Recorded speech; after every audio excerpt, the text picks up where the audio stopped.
Turn it up, clocking out, driving home, or just turning on. We got the remedy for the daily grind, Monday through Friday. 3:30 to 5:30 EST. Get ready for the shift. It's the Taz effect. It's the Taz effect. Changing up your view, bringing news, history, and commentary to you. 2 hours of power, 5 days a week. It's the real talk and the truth that you see. Yeah. Tune your dial, clear your head. Listen up to what's being said. Yeah, Hey. kick it off on Mutual Aid Monday. We're giving back, helping the community. You're staying on track. And Tuesday rolls around and the studio gets blessed. It's Talk About It Tuesday with the Smokin Hot Mess Jess. From the middle of the week, we're leveling up your brain. Wisdom Wednesday is here to break the mundane. Surprising guests who enhance the whole world. Watch the knowledge and the stories get unfurled. It's the Taz effect, changing up your view, bringing news, history, and commentary to you. 2 hours of power, 5 days a week. It's the real talk and the truth that you see. Now Thursday hits and the lines open wide. No placeholders here, nowhere to hide. Think about it Thursday, yeah, the mic is all yours. Call in, chat live, let's open up the door. And just like that, the weekend's inside. We're wrapping up the weekend, we're doing it right. Fun News Friday is the ultimate news party. Coasting you into the weekend, feeling good and hearty. 3:30 to 5:30, making your daily check. Lock it in, turn it up. You just Good afternoon. Thank you for joining me here for the Taz Effect Daily News in a way you did not know you could use. For those listening in over the GCPR radio airways at gcpr.live or through our Android or iOS app, thank you for tuning in. And for those watching and listening from all around the social media sphere, hey, how you doing? So glad you could come through. Hey, it's Tuesday. It is Talk About It Tuesday, and baby, you know what we're about to do. Now,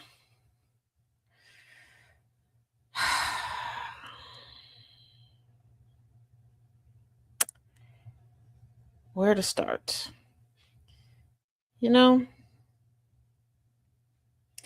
Fetterman, only faux deconstructing white-bodied individuals ever believed that you were truly a Democrat. We know why you chose the Democrat moniker, because it's the only way that you could get elected. You don't care how many times the GOP disrespects you or tells you that you're unnecessary or that your accessibility needs are unnecessary.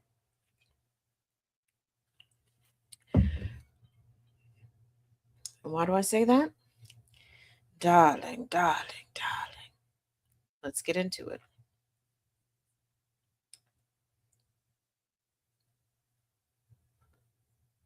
Senator John Fetterman threatens to actually leave the Democratic Party if they cross his red line.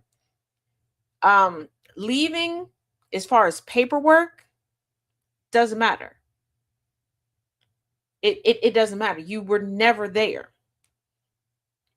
So, Fetterman has threatened to abandon the Democratic Party if it becomes the anti-Israel party. Why are we concerned about being the pro-Israel party? Last time I checked, if you look to the left, look to the right, look up, look down, look all around, this is not Israel. This is the United States of America. And I thought the whole thing for this country was patriotism to America first, make America great. America, oh yeah. I thought it was all about us. I thought we don't have the money or the resources to do the things that are necessary to preserve the people of the United States. So why do we all of a sudden get McDonald's money for Israel? Why all of a sudden must we be loyal to Israel? Yes, I already know the answers. If our party ever becomes, and just make it official, as the anti-Israel party, that's when I would leave, because that's a bit of a moral clarity for me, the 56-year-old said at the Hill Nation Summit on Wednesday, July 15th, according to Axios. Here's the thing. Isn't it funny that so many people are choosing Israel as the hill to die on, but not racism, not homophobia, not transphobia, not misogyny, not misogynoir, not starving children, not gun violence. Israel.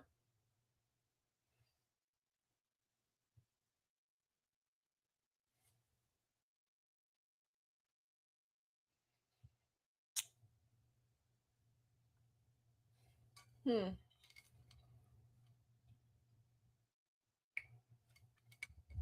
How interesting. Not Palestine, not the Palestinian people, Israel.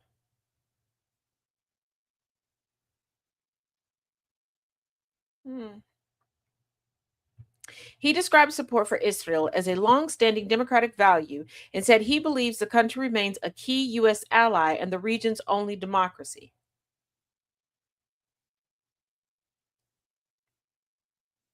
How's that allyship working out for anybody? And they're only an ally because we're paying for everything. That's like having a friend that every time y'all get together and go somewhere, you're providing the transportation, you're footing the bill for everything. Is that an ally or a sexless escort? Hmm. And again, all of these Congress people that are saying that Israel is their hard line, let them keep that hard line. This is what I need y'all to do. I need y'all to finally start reaching out to your representation because you're being taxed overwhelmingly and you're being underwhelmingly represented. But I want you to say, if Israel is your hard line, give us what we provide to Israel: abortion care, universal college, universal health care, assimilation programs.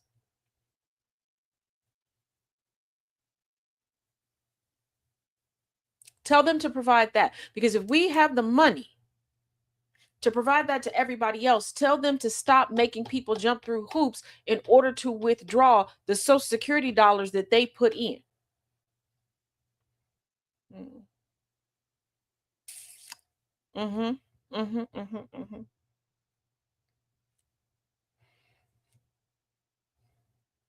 Mm-hmm.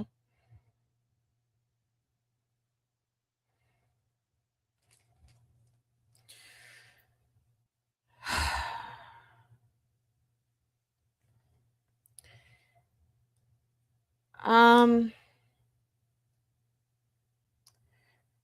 Two Godzilla fans, we have a somber moment. Kaylee Hoddle from Godzilla versus Kong has passed away at the age of 18.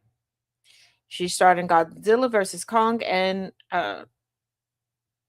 Godzilla versus Kong: The New Empire.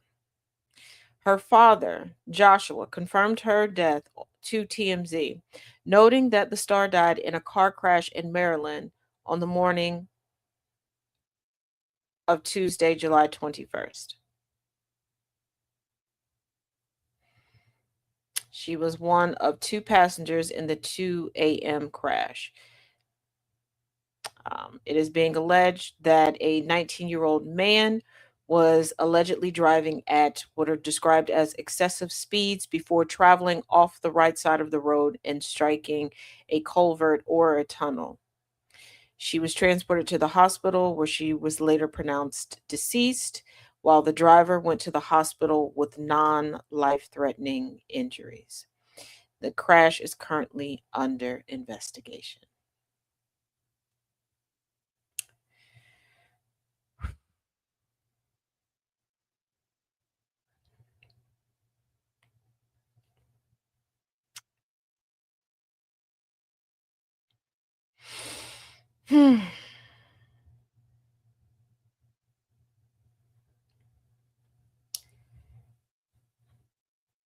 Now, moving forward, a reporter asked Holman, the self proclaimed border czar, why Trump reversed Biden's ICE camera plan. He replied, "That's a question above me."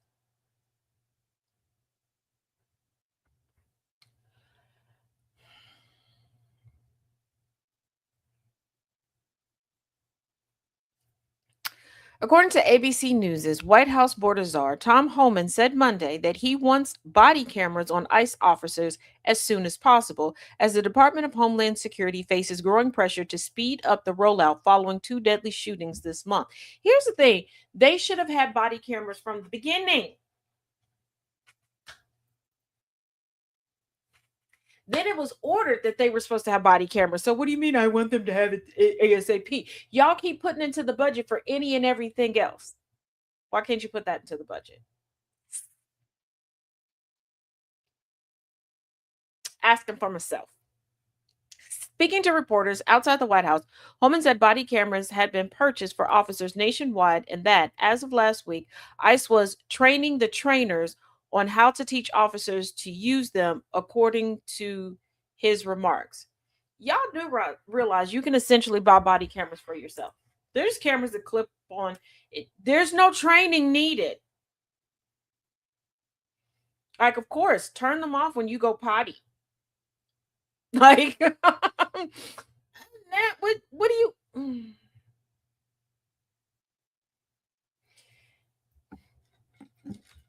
They don't need. How about you train people not to beat people to a pulp?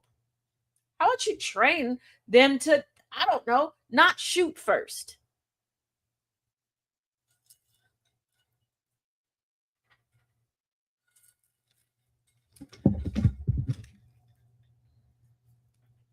When a reporter asked why the Trump administration had rolled back an effort by the Biden administration to get body cameras on officers, Homan responded, "That's a question above me."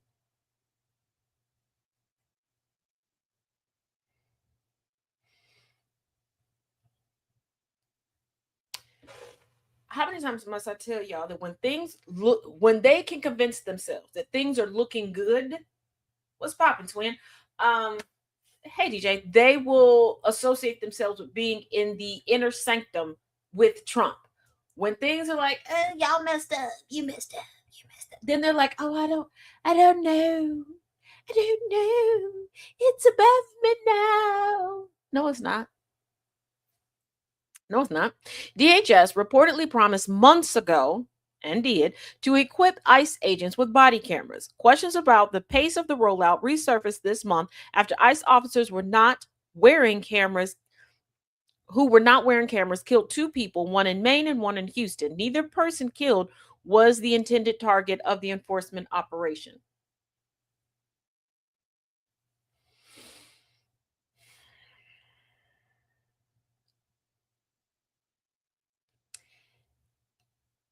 You rolled out Mark Wayne so quick because he gonna get her done.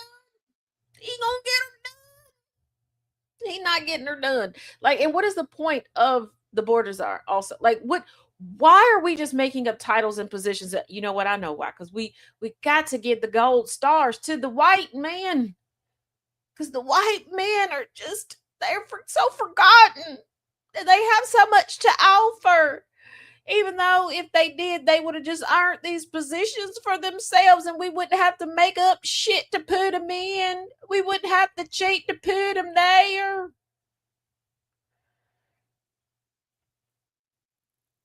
But, you know,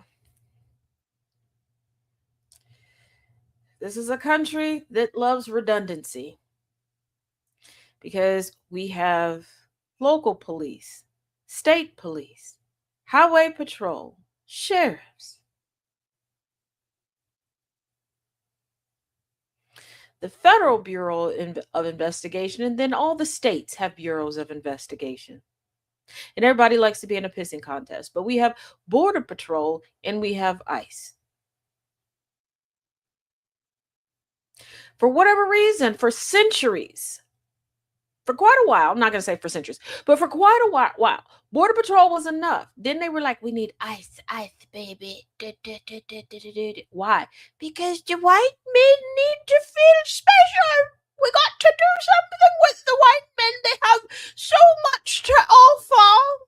And yes, I know they could have earned a position elsewhere, but why would we want them to put forth effort into anything except for whooping the arse of the marginalized and melanated? Game and wildlife, right? Like you got park rangers, game and wild, like all of these redundancies. For what people? Like that is the ultimate why people shit. See, when we talk about privilege and white people are like, well, I'm not rich. That's not a privilege. That's actually more of a prison, but we can talk about that on another day.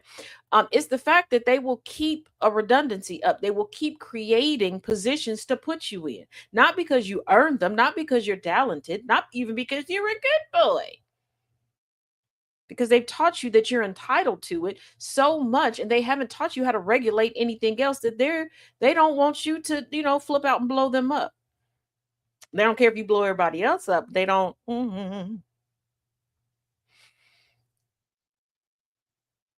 But I can tell you why the Trump administration rolled back all of these things. One, all of the money laundering going on. They truly believe that they can run the federal government on a skeleton crew of loyalists, people who say that they're loyalists. A government is not a business. I need y'all to stop with that BS. You cannot run them the same way. And you cannot truly run a business properly and effectively on a skeleton crew. And before you go, my great grandma did had to go to the store. I want you all to think about what happened after we got off punishment for COVID. All those people that y'all told to go do better in life and pull themselves up by the bootstraps. And if you don't like working in this job, then go get a better one. And they did. And how many companies since have closed down? How many locations have closed down because they don't have the staff? How many of y'all have forgotten that you spoke this into existence and you now going to your favorite watering holes and bitching and complaining and writing all sorts of reviews and telling everybody that this is bullshit, this is bullshit? Mm. Mm. Hmm. United States, the land of creating a problem and never a solution. The land of complaining about everything and fixing nothing. The land of break it and then lose the super glue.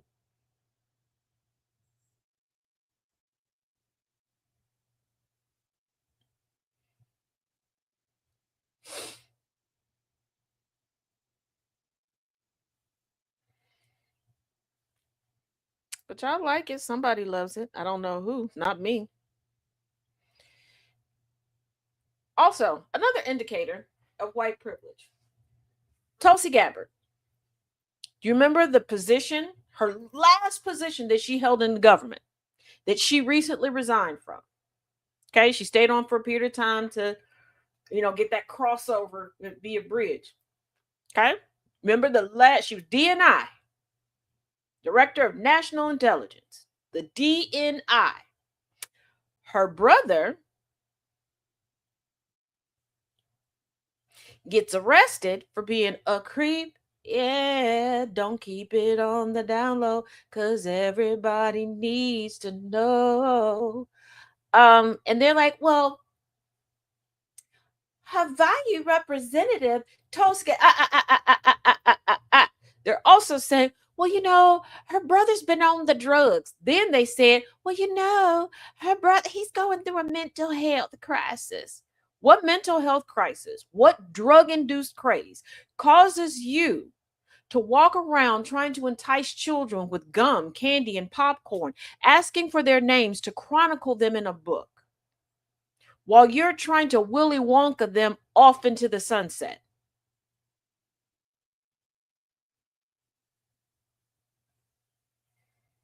And the amount of people making excuses for it. Let me explain something to y'all. Told y'all, let's talk about it Tuesday, and we're going to talk about it. If you are a white-bodied individual, or you're looking for the approval of from a white-bodied individual, or you have just decided to embody white narcissism, formerly known as white supremacy, if you keep finding yourself blanketly defending white folks, no matter what they do, even if you don't have a monochrome of information, you're not deconstructing. You're comfortable in your racism. You just don't want to be called out on it. I said what I said. Two, You are willing to protect whiteness over any and everything else. You are a danger to everyone you come in contact with. Let me explain something to y'all. Just like you can't just say, you can't walk into school and go, I'm a straight A student. You have to earn that, right? What makes you think that you can just label yourself any and everything? You can't walk around going, I'm a good person. I'm not racist. Who told you that? Who told you that? If you can recognize that it is illogical for the United States to tout itself, market itself, promote itself, label itself, the greatest country in the world, and no one has ever said that, why do you think you can do that yourself? Hmm?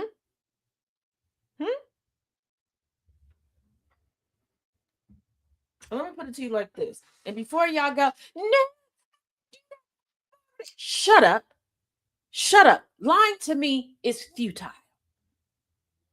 Keep it internally. Lie in your group chats. Hell, lie in the Discord. I don't give a damn. But don't lie here to my face. Pay attention to what I'm saying and refrain from slanging lies around. It's no different in regards to how you feel about yourself and your level of attractiveness. You didn't feel that you were attractive till the first person said that you were, till the second person said that you were, till the right person said that you were attractive. 9 times out of 10, you didn't think about it until it was brought up. When you were a kid, you didn't give a damn. You didn't start comparing yourself look-wise to other people until folks started saying things. And then you started doing stuff to hold on to that compliment, to keep it coming back in. This is why the beauty industry, regardless of your gender identity, makes big bucks every month. So again, you understand that you cannot take on something that was not handed to you, that you did not earn.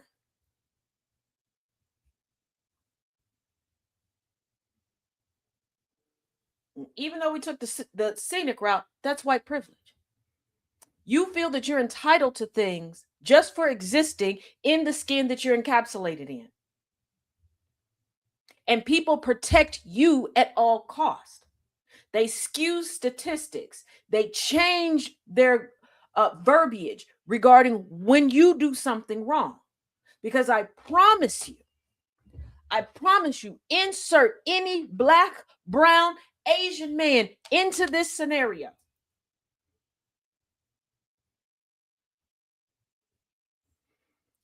Picture a Samoan. They wouldn't have said, oh, you know, he got a drug problem. Oh, you know, he's going through a mental health crisis. And especially a family with the connections and money that the Gabbard family has.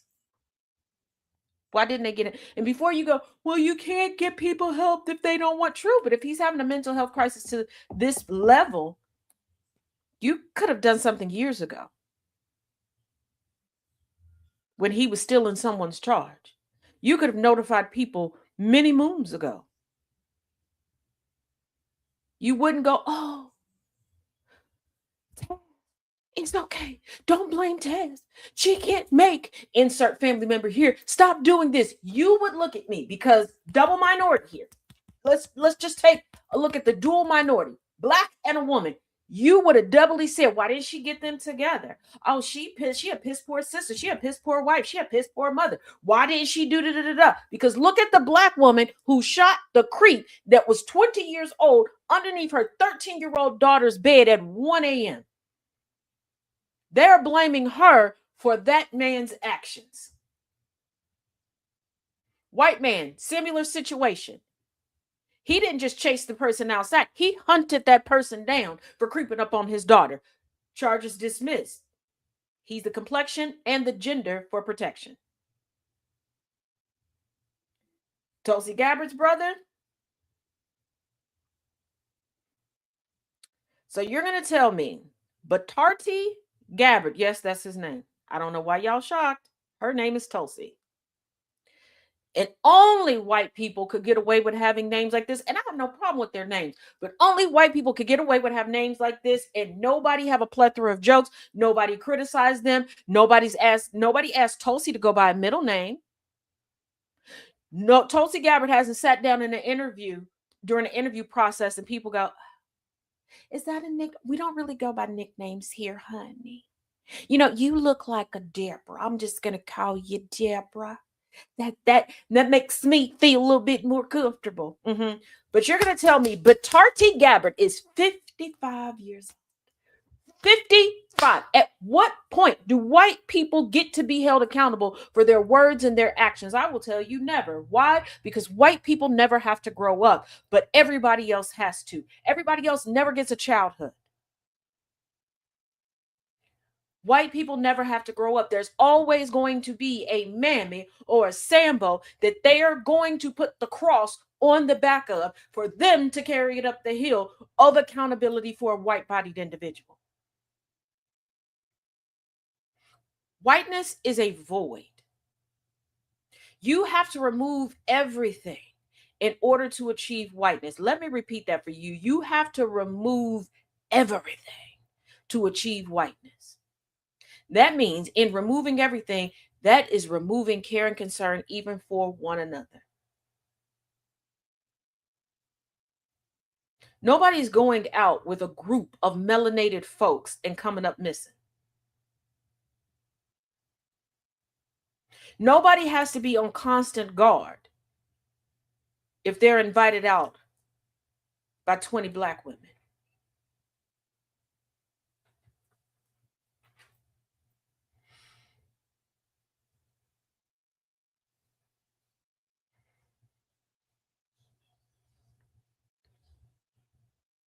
There's so much projection because he says nobody wants to have the necessary conversations.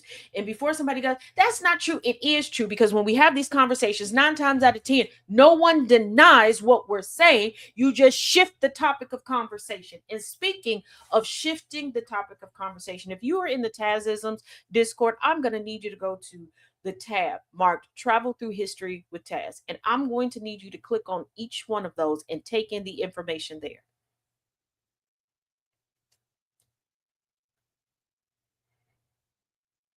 Because a lot of y'all have moved into the territory of just being flat out disrespectful. You've moved to the area of being disrespectful.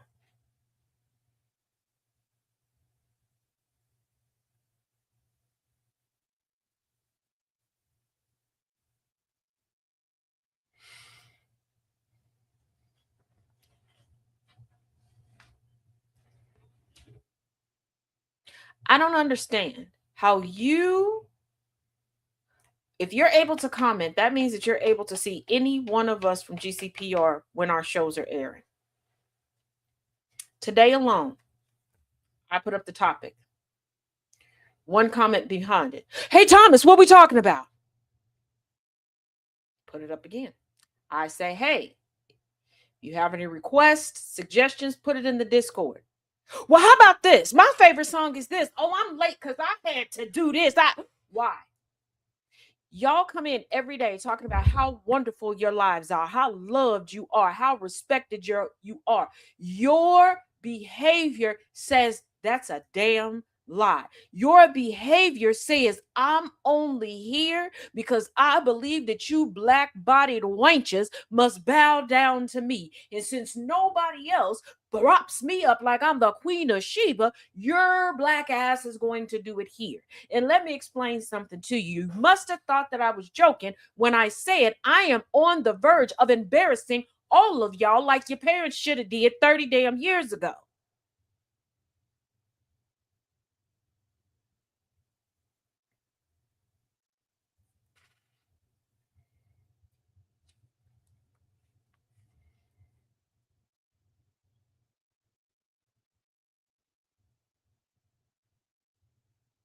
You can't take correction. You can't take criticism. You can't shut up.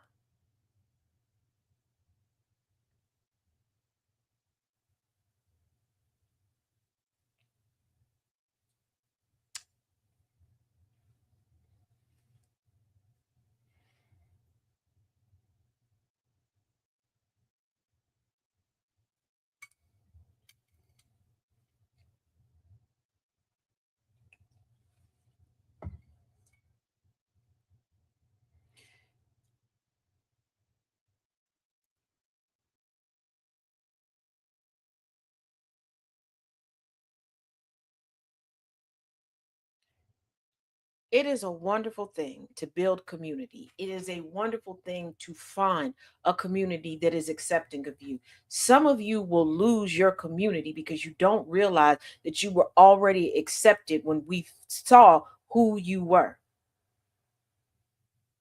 If every time you turn around, you are having to reintroduce yourself to a new friend group, not because you're expanding, it's because you are a rolling stone, because you are tumbleweed, you need to do some self-reflecting.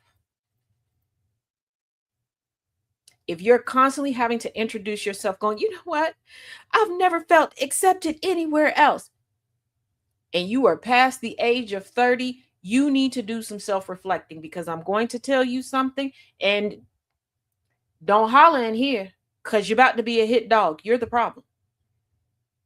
You're the problem. You are completely comfortable with being codified within your privilege, whether it's gender privilege, sexual orientation privilege, or skin privilege, or a combination of any of them, because you haven't changed. You just don't want people to talk about it. You want to come in and you want people to bow down to you. This is why you see rules as suggestions that you can ignore. This is why you see boundaries as an option on an app.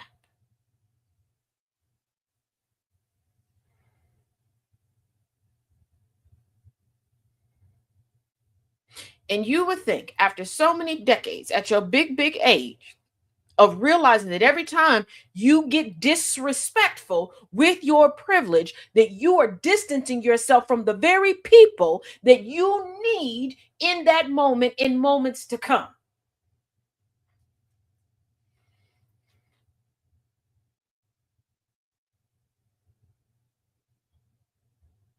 They say a hard head makes a soft behind. Some of y'all, I'm beginning to wonder, do you have working bones in your body as hard as them heads are?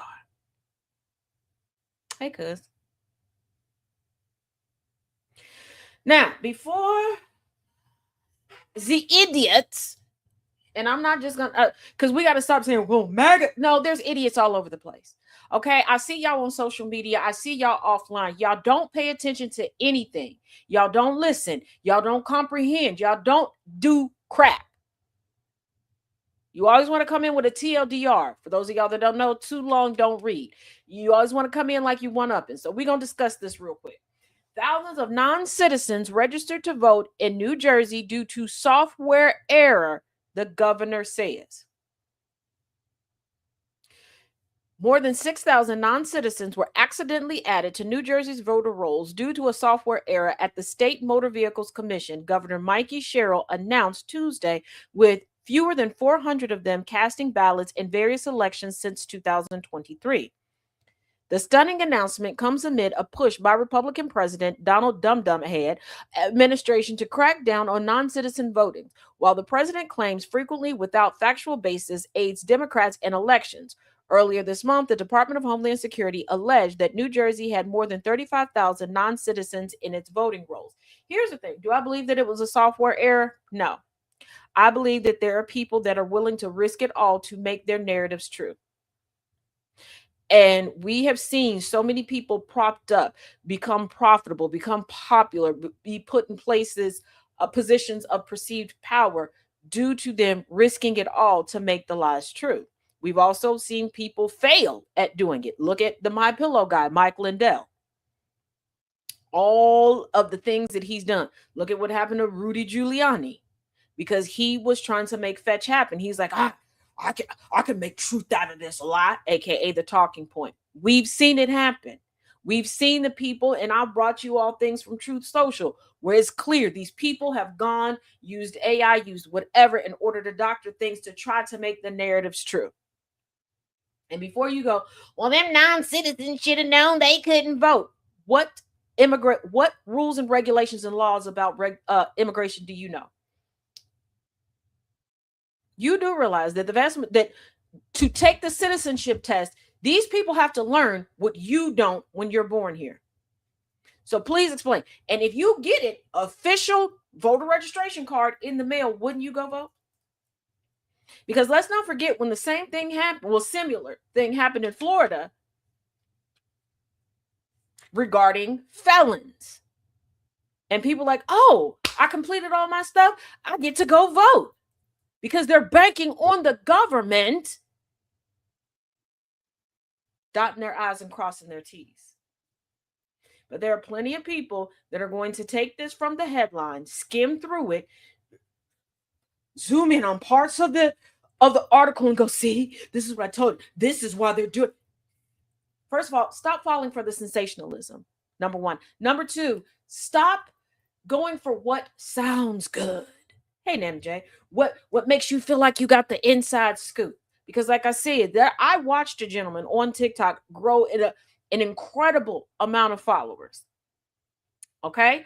One, he aligned himself with nothing but white people for a while until there was a pretty big controversy that came out and his reputation was put into question because he did no vetting on those white people.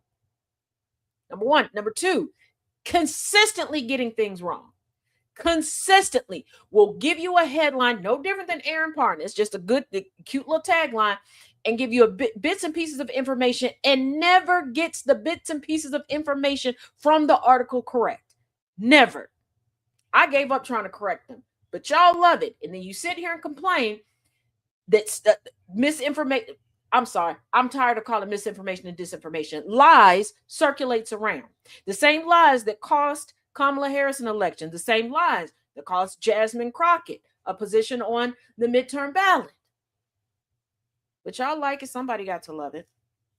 Cheryl said on Tuesday that the MVC era, which lasted from June 2023 until June 2024, predated her own tenure as governor by several years, arose during the application process for driver's licenses and ID cards. Around 6,600 individuals marked themselves as non-citizens when they applied, but were added to voter rolls anyway.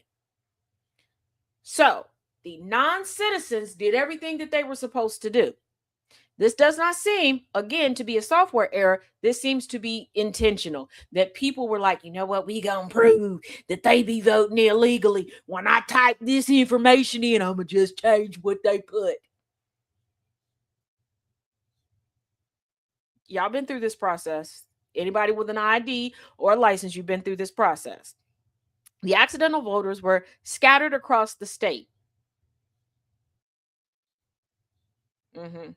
And registered under a variety of party labels, according to Cheryl, with the majority being unaffiliated voters.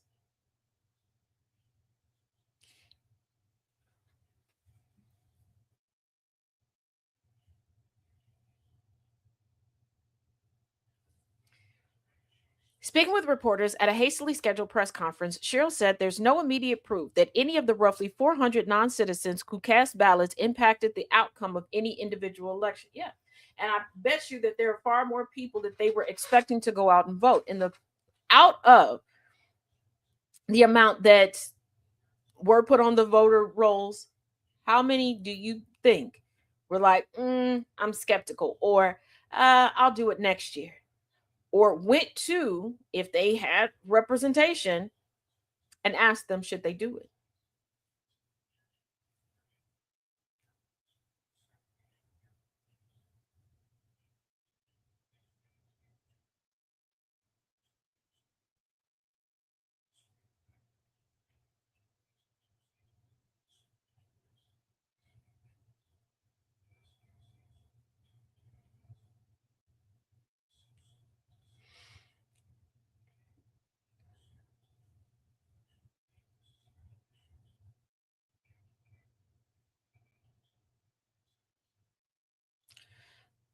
Now, there's also a great deal of conversation going around because Iran has decided to taunt Trump online regarding possibly ending his life. And I want to bring this up because, again, I'm tired of people being stupid. I'm not going to sugarcoat it. I'm not even going to play nice. I'm literally tired of people being stupid. I've had it. I've truly had it. And I could be more diplomatic about it, but why? Every single day, I have somebody being snarky in my comment section, getting things wrong. One, Iran has said multiple times that it's not only studied the United States for years, but has studied Donald Trump for quite a while. And y'all think that other countries have an issue with Donald Trump just because of his first presidency. No. Donald Trump has been in business globally for quite a while. He has screwed people over globally for quite a while. Trump has a horrible reputation with immigrants and migrant workers. This is why so many of us were shocked that these same categories of people wanted to ride so hard with him during his administrations and between. But hey, dumb loves dumb, so whatever.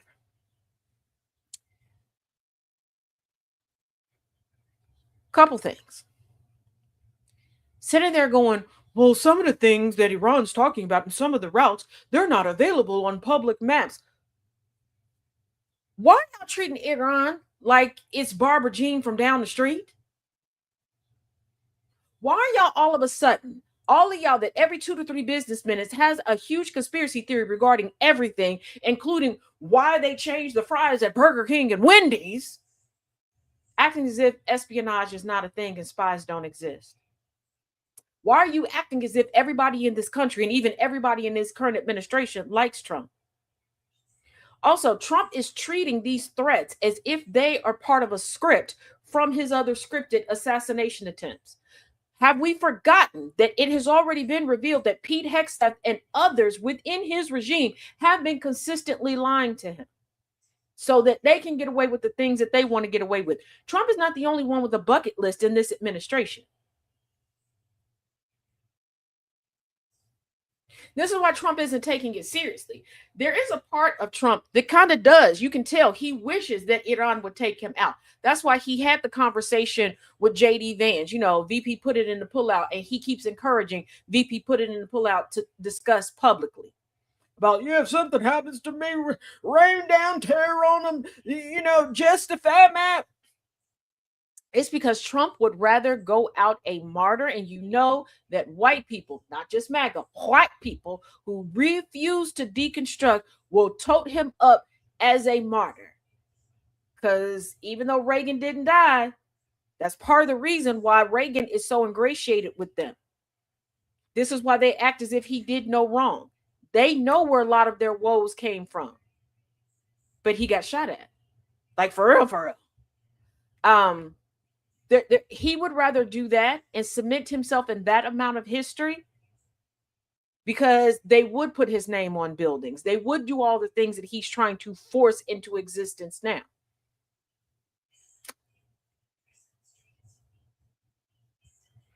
But let's also not forget, VP putting the pullout and Air Trump are still having a pissing contest. In case you don't know, Usha Vance gave birth.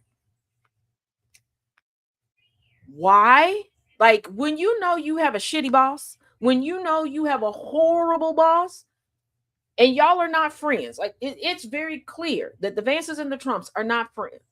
Okay, we know that the story was Don Jr. and Put It in the Pullout were buddies, and that's how Put It in the Pullout got into the position that he was in. Whatever. Why would you send that man a picture of your new child with your current children holding, you know, meeting their new sibling? Because Trump immediately posted that online. Didn't ask the parents if that was okay. Didn't think about any security breaches. Nothing. And people are like, oh, it's because he has dementia. No, it's because they're having a pissing contest. There are certain things you could lose your ability to do a whole lot of things.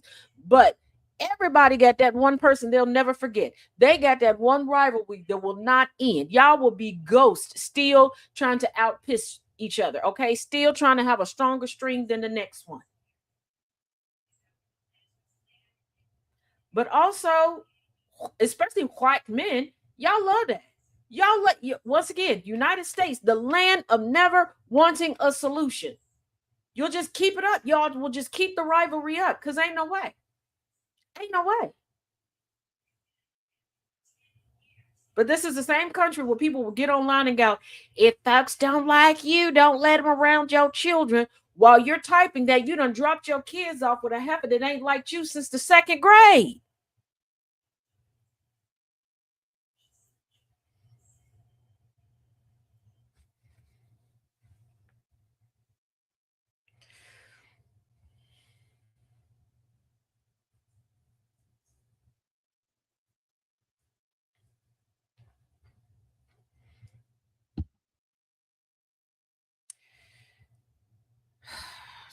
Child.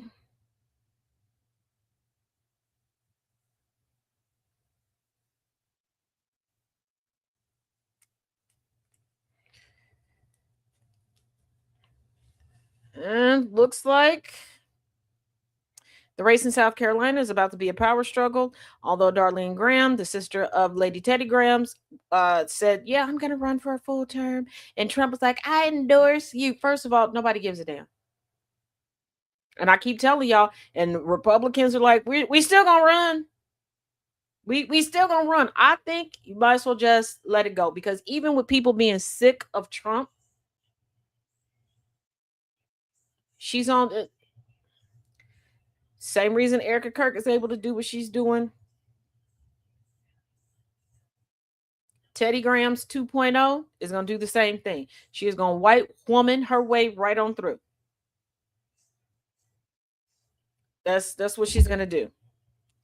That power struggle, it'll be an interesting race to watch. It will. It will be an interesting race to watch. If you haven't noticed here recently, Mitch McConnell has finally gone quiet regarding his health. We've gotten no more updates from Mitch himself. Yes, I'm being extremely facetious. No more statements from Mitch talking about how great he is. It's amazing that he decided to go quiet when allegedly, he's in a rehab facility. So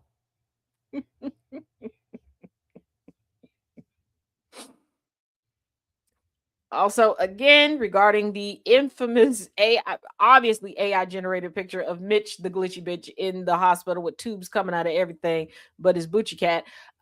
Again, confirmed to be AI, but there's no evidence that the picture came from a staffer. I highly doubt that it did. Let's not forget that Republicans, especially the MAGA faction of Republicans, it can't rub two smarticle particles together to type out a proper sentence. But baby, they will splice and dice together some fake photographic evidence. Okay, he said he's just going to lay back and rest his eyes and chill. Right? Just you want to know. Here's the thing: y'all want to know if Mitch really alive?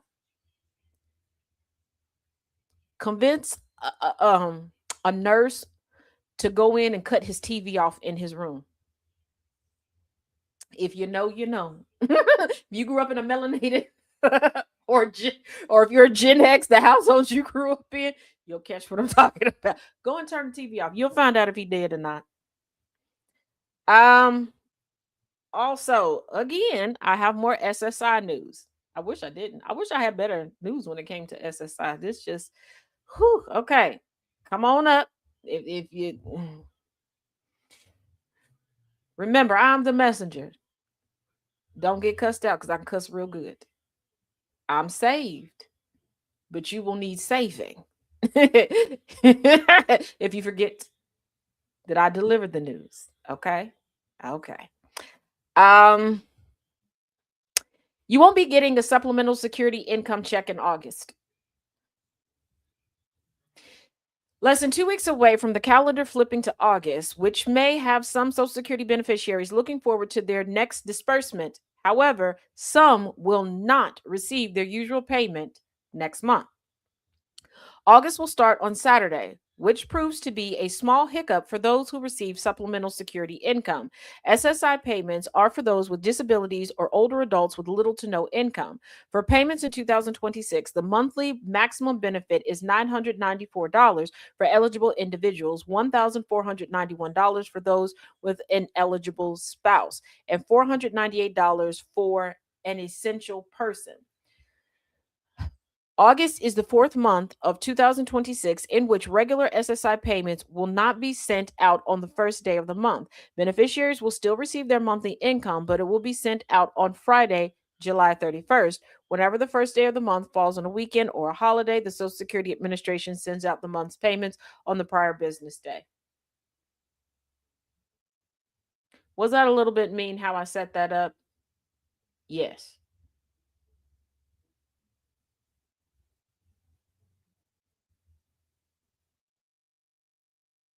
Did y'all learn a lesson from that? Probably not. those eyes open real quick. Exactly. Then cut that TV off with somebody like, I'm just resting my. Wait a minute, I was watching that. Cut my stories back on. Badass kids. When school start back again? Bullshit, I don't learn nothing anyway. Only thing you learn is them damn songs, and you don't need to be singing them no way. You know your ABCs like you know them.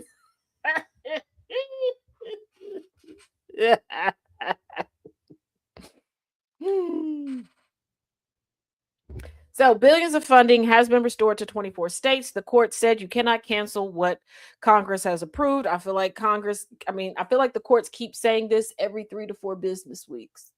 It's because the courts keep saying it every 3 to 4 business weeks. Are y'all done letting a man who had to pay other people to not just do his homework, but do his classwork for him, play you like you're stupid?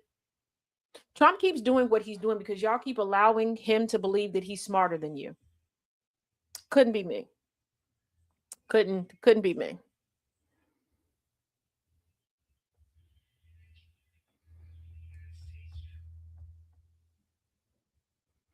Could not be me, because ain't no way. We're not going to do that. We're not doing that at all.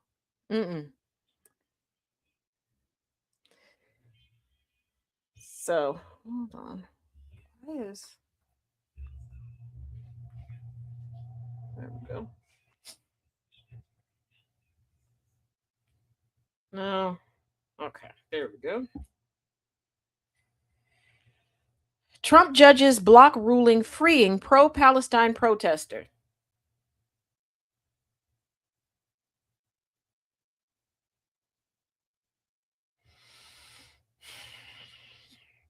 A federal appeals court on Tuesday overturned a lower court ruling that freed Columbia student and pro-Palestinian protester Monson Mondawi from ICE custody. A Second Circuit panel made up of one George W. Bush judge and two Donald Trump first-term appointees determined that Mondawi should not have been released from ICE custody in 2025. They argue that the Vermont-based federal judge that made the initial ruling lacked jurisdiction to do so. Let me explain something to you.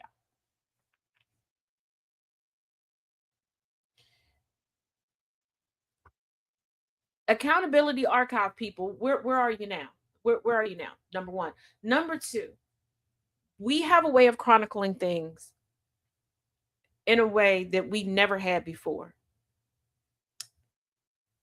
You all are judges. This isn't a misunderstanding. This isn't a mistake. This is intentional. You do know that the only way Trump is a threat to you now that you've been appointed is if you keep making rulings like this.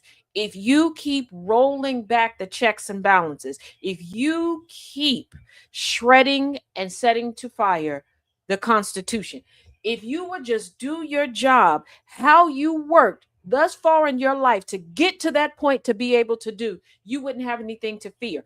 I need the United States to finally wake up and realize that you are your own boogeyman. You are your own boogeyman. Y'all are afraid because you put yourselves in harm's way.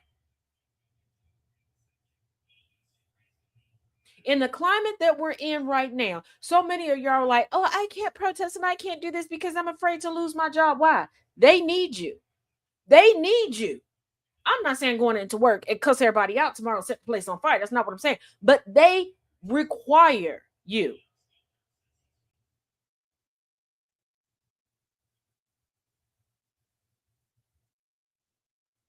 You're afraid of folks that cannot function without you. You're afraid of people who need your approval to do things. You are creating the avenue for fear. You are opening up the door to your killer. If you were in a horror movie, baby, this would be the shortest horror movie ever. You're just sitting there looking in the mirror like, oh, I think that's Jason Voorhees outside coming in here to get me. You know what you think? He want a cold drink, baby. Go get him a cold drink. I'm gonna open up the door and all the windows for him. And you know, he might want to come through the garage door. Let me go open that too.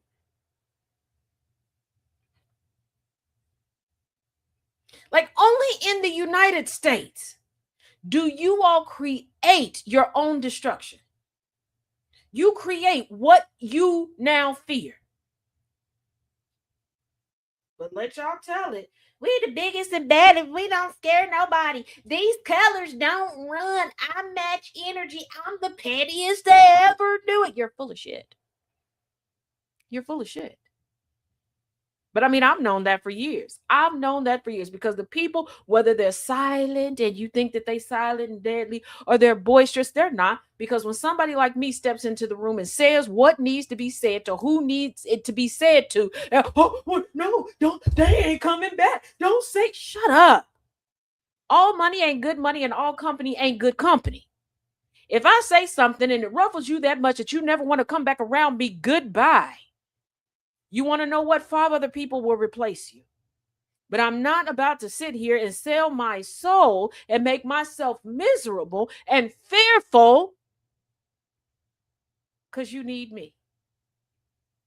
And again, anything I say, I include myself in it because we are a society. So just as much as you need me, I need you. We need each other in order to get through this thing. We're all cogs that are a part of the same machine. If one of us stops working or pops out, the whole machine goes down, huh? But no, I'm not about to be fearful. And I'm not about to sit here and let somebody treat me like shit. For what? For what? For what? Huh? Y'all sit here, don't even go through the full hiring process, interview process to get these public servants into office. And then you sit here and I can't say nothing to them. I can't do nothing to them. But let little Johnny down at the BP not change out the soda fast enough for you. You cussing his whole life out. You done made 67 different social media posts. You done called everybody you know to still answer the phone for you to share your posts, make posts themselves. You got to make all these reviews. You calling corporate, you calling every manager that done ever worked at that VP to report him. And that was just a minor inconvenience. But you don't care nothing about the shenanigans going on Capitol Hill or in the West Wing that are affecting your ability to eat. And I'm not just saying buy the food. Eat food and not die. Eat food and not have your boochie cat blow out.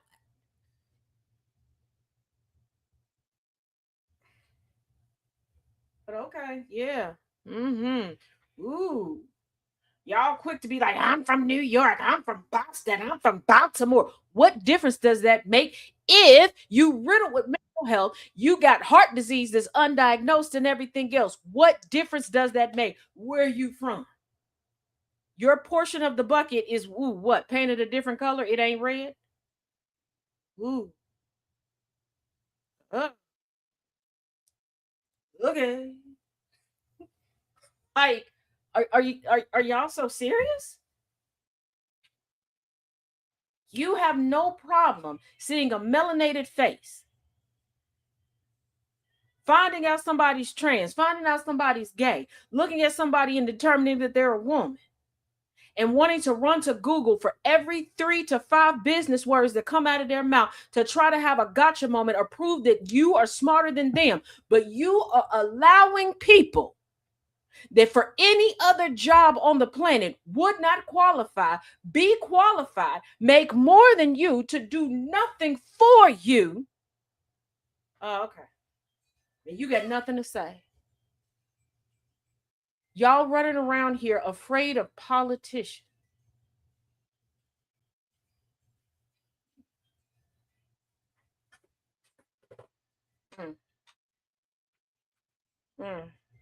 I see why you're 62 and your daddy's still out getting milk.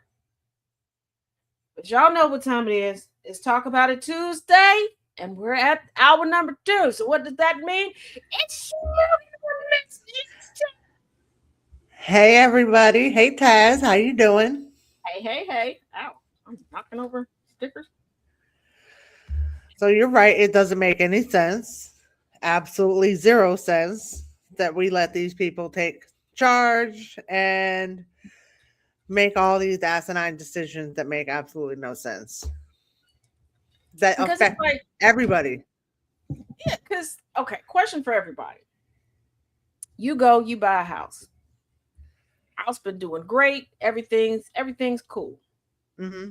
Your niece from college calls and goes, "Hey, my good friend just needs a place to stay for 2 weeks. They're escaping a really bad situation. Can they come stay with you?" And you're like, "Yeah, come on in."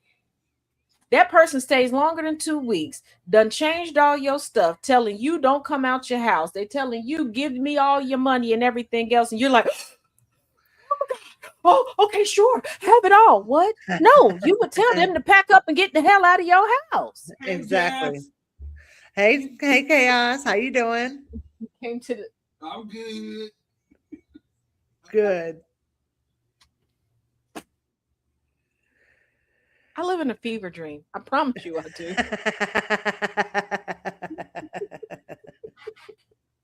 It's nice. He just pops in, says hi. Yeah. But yeah, you're like, you wouldn't do that. I don't get it, because these are the same people that will go to a teacher on a Saturday night at an Applebee's and go, "What's in that glass? Should you really be drinking since you work around children?" Like, Right. what the hell is a kid? I'm not in the class. Being nosy and worrying about You all the shouldn't wrong do things. this, that, and the other. Right. But the politic. Yep. We don't tend to question our politicians enough as to why they're doing what the F it is that they're doing. And a lot of them are doing questionable shit right now. And fraudulent shit. So many. I learned something last night, and I want us to discuss it. For those of y'all that do not know, I am working with a candidate on a campaign. It is a state campaign. But in this meeting that was last night, there were multiple communications directors from multiple campaigns, coast to coast. There are a lot of states that within those states, different districts are trying to push for hold on, I want to get the wording correct. I took notes. Of course I took notes. Right. Um Jazz always takes notes. That's why Yeah. she has all the fun notebooks. Yes. So it's called Success Sequence, where they want to, in schools, teach this success sequence. Basically, the proper order one should do things in order to be successful. Now, one of the women, one of the people, she just happened to be a woman, said, "Hey, I think that this is something that should be taught at home if it should be taught." And I agree. It is an individual, it's a familial, cultural, religious thing as to what people believe are the proper steps for success. Because they're basically telling kids, don't have kids early, don't, get married, all of these things, basically purity culture. Oh, interesting. And I'm like, they're saying that teachers are the ones indoctrinating, but they want this to become a part of curriculum where teachers are going to have to kind of like that stupid Common Core math crap. Yes. Which I'm like, this is so unnecessary. Nobody at home can help the kids with it. And they're like, this should be easier. So she's shutting them. But yeah. Now, and I know some people will immediately go, "Well, thank God I don't have kids in school." But you know what you do have in school? Your next doctor, your next nurse, your next mayor, your next fireman, your next police chief. So and I need eventually your grandkids will be in school. Right. Like, I need y'all to get out of that mindset. We are a society. Whether you like it or not, we're reliant on one another. But like, how would you feel if somebody came to you and said, "Hey, in the schools, we're going to be teaching success sequence because for all intents and purposes, their success sequence, I should be a failure." Right. I should be a failure. And I'm not saying, "Hey, go out and follow in my footsteps." But different things work for different people. I don't know. Yep. Different strokes for different folks. I feel like that's a new way of laying out, pull up yourself by the bootstraps too. Mm. Like the road to success. This is the right way, the only way that you can do it. I feel like there's thousands of ways to be successful, and that's why so many different people are. It just, the billionaires are all evil, and we are living in a capitalist society that is upheld by all the racisms and all the isms and phobias that keep everybody churning the way we churn, and that's why we just haven't seemed to get out of this cycle. It's a vicious cycle that we're in my opinion. Something just came to me when you said the another form of the pull them up by the bootstraps. When you said that, I was like, you know what? It also sounds like a new excuse. Mm-hmm. A new excuse as to how to cover up on nepotism, how to cover up on just discrimination and oppression, where it's like, oh, well, if you didn't follow X, Y, and Z, so this is why you didn't do it. Yes. Is it really? Yeah. Because when they do the whole pull them up by the bootstraps, it completely ignores all of the context and the nuance. Yes. Absolutely. Because you have somebody named Tulsi Gabbard who can make it to become the director of national intelligence, whose brother is Batarti. Yes. But I have to be careful what my name is. I have to be careful what I name my children, because they'll look at it and go, They can't have it be too ethnic sounding. Right. And it's like, also, again, this success sequence, according to who? Because we tell people all the time, which is true, you can go back to school at any age. You can start a new career at any age, which is absolutely true.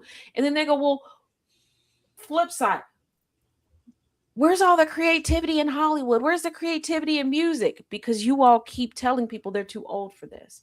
They're too this. They're too that. They didn't do it by this time. They didn't do it in the right way. Yep. Like criticism for Cardi B and being divorced, being a mother, having another child with somebody outside of her husband. They're not together. Y'all know the situation. Right. But not for men that are in entertainment that got kids up and down the East Coast. Like, people have jokes when it comes to Nick Cannon, but not really criticisms. And when DMX had a lot of kids. Yeah, when the criticisms do come, people are like, well, it's not your business. It's not your money. Where is that for the other side? Exactly. Yes. And I have to think about all the people I've met over the years that did it the right way as far as purity culture, and things did not work out for them. They are not successful. I've told my own story where for a very long time I was the biggest stickler for rules. Okay, if I go to the church house Monday through Friday and I never go out and I never do this and I mind my P's and Q's, I won't have any of these issues. And I looked up one day and I'm like, I still have these issues that everybody else has. I still have people like, I have all the issues. Right. I still have people talking crap about me. I'm still having struggles. I still have all of these things happening. And I'm like, wait a minute. Yeah. And I realized I was so focused on abiding by these rules. Yeah. I wasn't living. I wasn't enjoying life. I was in a career field that I couldn't stand. Oh.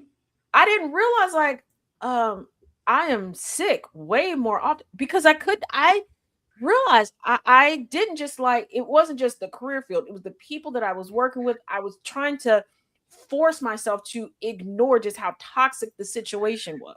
Right. And I'm just like, yeah, like this. And one day you said it's got to change. Yeah, like if you do this in this order, okay. Like I don't know. I lost track of the Mormon women and the Jehovah's Witness women that did things the correct way, that jump on social media now, bawling their eyes out, and my heart goes out to them. And things that, like, look at the Duggar family. Oh yes, they have been through it. Yeah, the women, the young ladies, that married into and were born into that family, and them being told, oh, if you do it this way, and look at the heartache. Yep. Look at the heart. And then there was Every last one of them. I can't And think there's of a their lot of names, them. but for until like last year, it was like a husband-wife duo. She had a page, he had a page, and they had a page together where they did a lot of content. She's like this big fashionista and Jehovah's Witnesses, and they did everything the right way. They've been together since 13. I have an issue with that, but we can talk about that on another day. Been together since 13, got married, all these Yep. things, had the children, seemed so perfect, and he was out there cheating. She files for Oh. divorce. The day that that's announced, he's out in the club, on another chick. And I'm like, yeah, these are our examples of quote unquote doing it the right way. And I'm not saying go out and put yourselves in dangerous situations. I'm not a slut shamer. Look, Right. I feel like everybody, regardless of your gender identity, be safe Yes. in whatever you do, but make sure you are happy and you feel good doing it. Yeah. Then you feel free to be you as you want to be. But there's no time frame on anything. Like, I have an aunt Mm-mm. that she's 10 years older than me. My mom's one and only sister. Over the years, we'd had conversations about, relationships, being married, not being married. And I really appreciated her view on it. Like, if it gets to a point and it's for her, she would, take the plunge. If she really wasn't feeling it like that, and she's like, and she's like, do I really want to share my space? Like, she was talking the real stuff, not like, oh, do I want to fall off? No, like, do I want to share my space? Do I want to be responsible for another person? All of these things that you don't think about when you just butterflies. He make me feel good. She make me feel good. They make me feel good. Definitely don't think about that stuff. Yeah, and now my uncle, her now husband, they've known each other for quite a while. Mm-hmm. Because when I found out who she was dating, I was like, wait a minute. Okay. Liked him since I first met him. Not like, oh, I was trying to push them into a relationship. Just real upstick, cool guy. Really cool guy. And he's the chef, so he's got some of the best snacks. Am I biased when it comes to that? Absolutely. It's me. Me too. Me too. Yes. But I mean, they've been through relationships together and everything. And then they realize, like, hold on, wait, like, you're my person. We like share, like, and they went over the real stuff with each other and they got married. Once again, she's 10 years older than me. I love that. She was in her 50s when she got married. They are happy as crap. And it came to my attention because she just text. But doing things in the right order for who? Because this is why I also say I don't go by the golden rule. And some Christians about to come at me, but you're preaching you're supposed to treat people how you want to be treated. No, I'm not. I treat people how they want to be treated, because how I want to be treated may not be how you want to. I may let some stuff slide that you're like, absolutely, I will not. And I should respect you and love you enough to not force you to deal with some stuff that I would deal with. Right. Absolutely. But I also feel like that when it comes to the proper order of things. I know. I definitely didn't follow an order. Yeah, like the order for me may not be the order for you in how it works out. Yeah, because ours is all ass backwards. We were together 10 years before we even got married, and we already had Brianna. Yeah, like Luke. No, it wasn't even 2 years when he proposed. We celebrated 2 years in February, and we recently got married. But there are people that told me from the beginning, you're stupid. You ain't never seen him face to face, and you went up there and you're going to stay in his house. And okay, yeah, I took a chance. Could he have been a serial killer? Yeah. Could I have been buried in the backyard? Yes.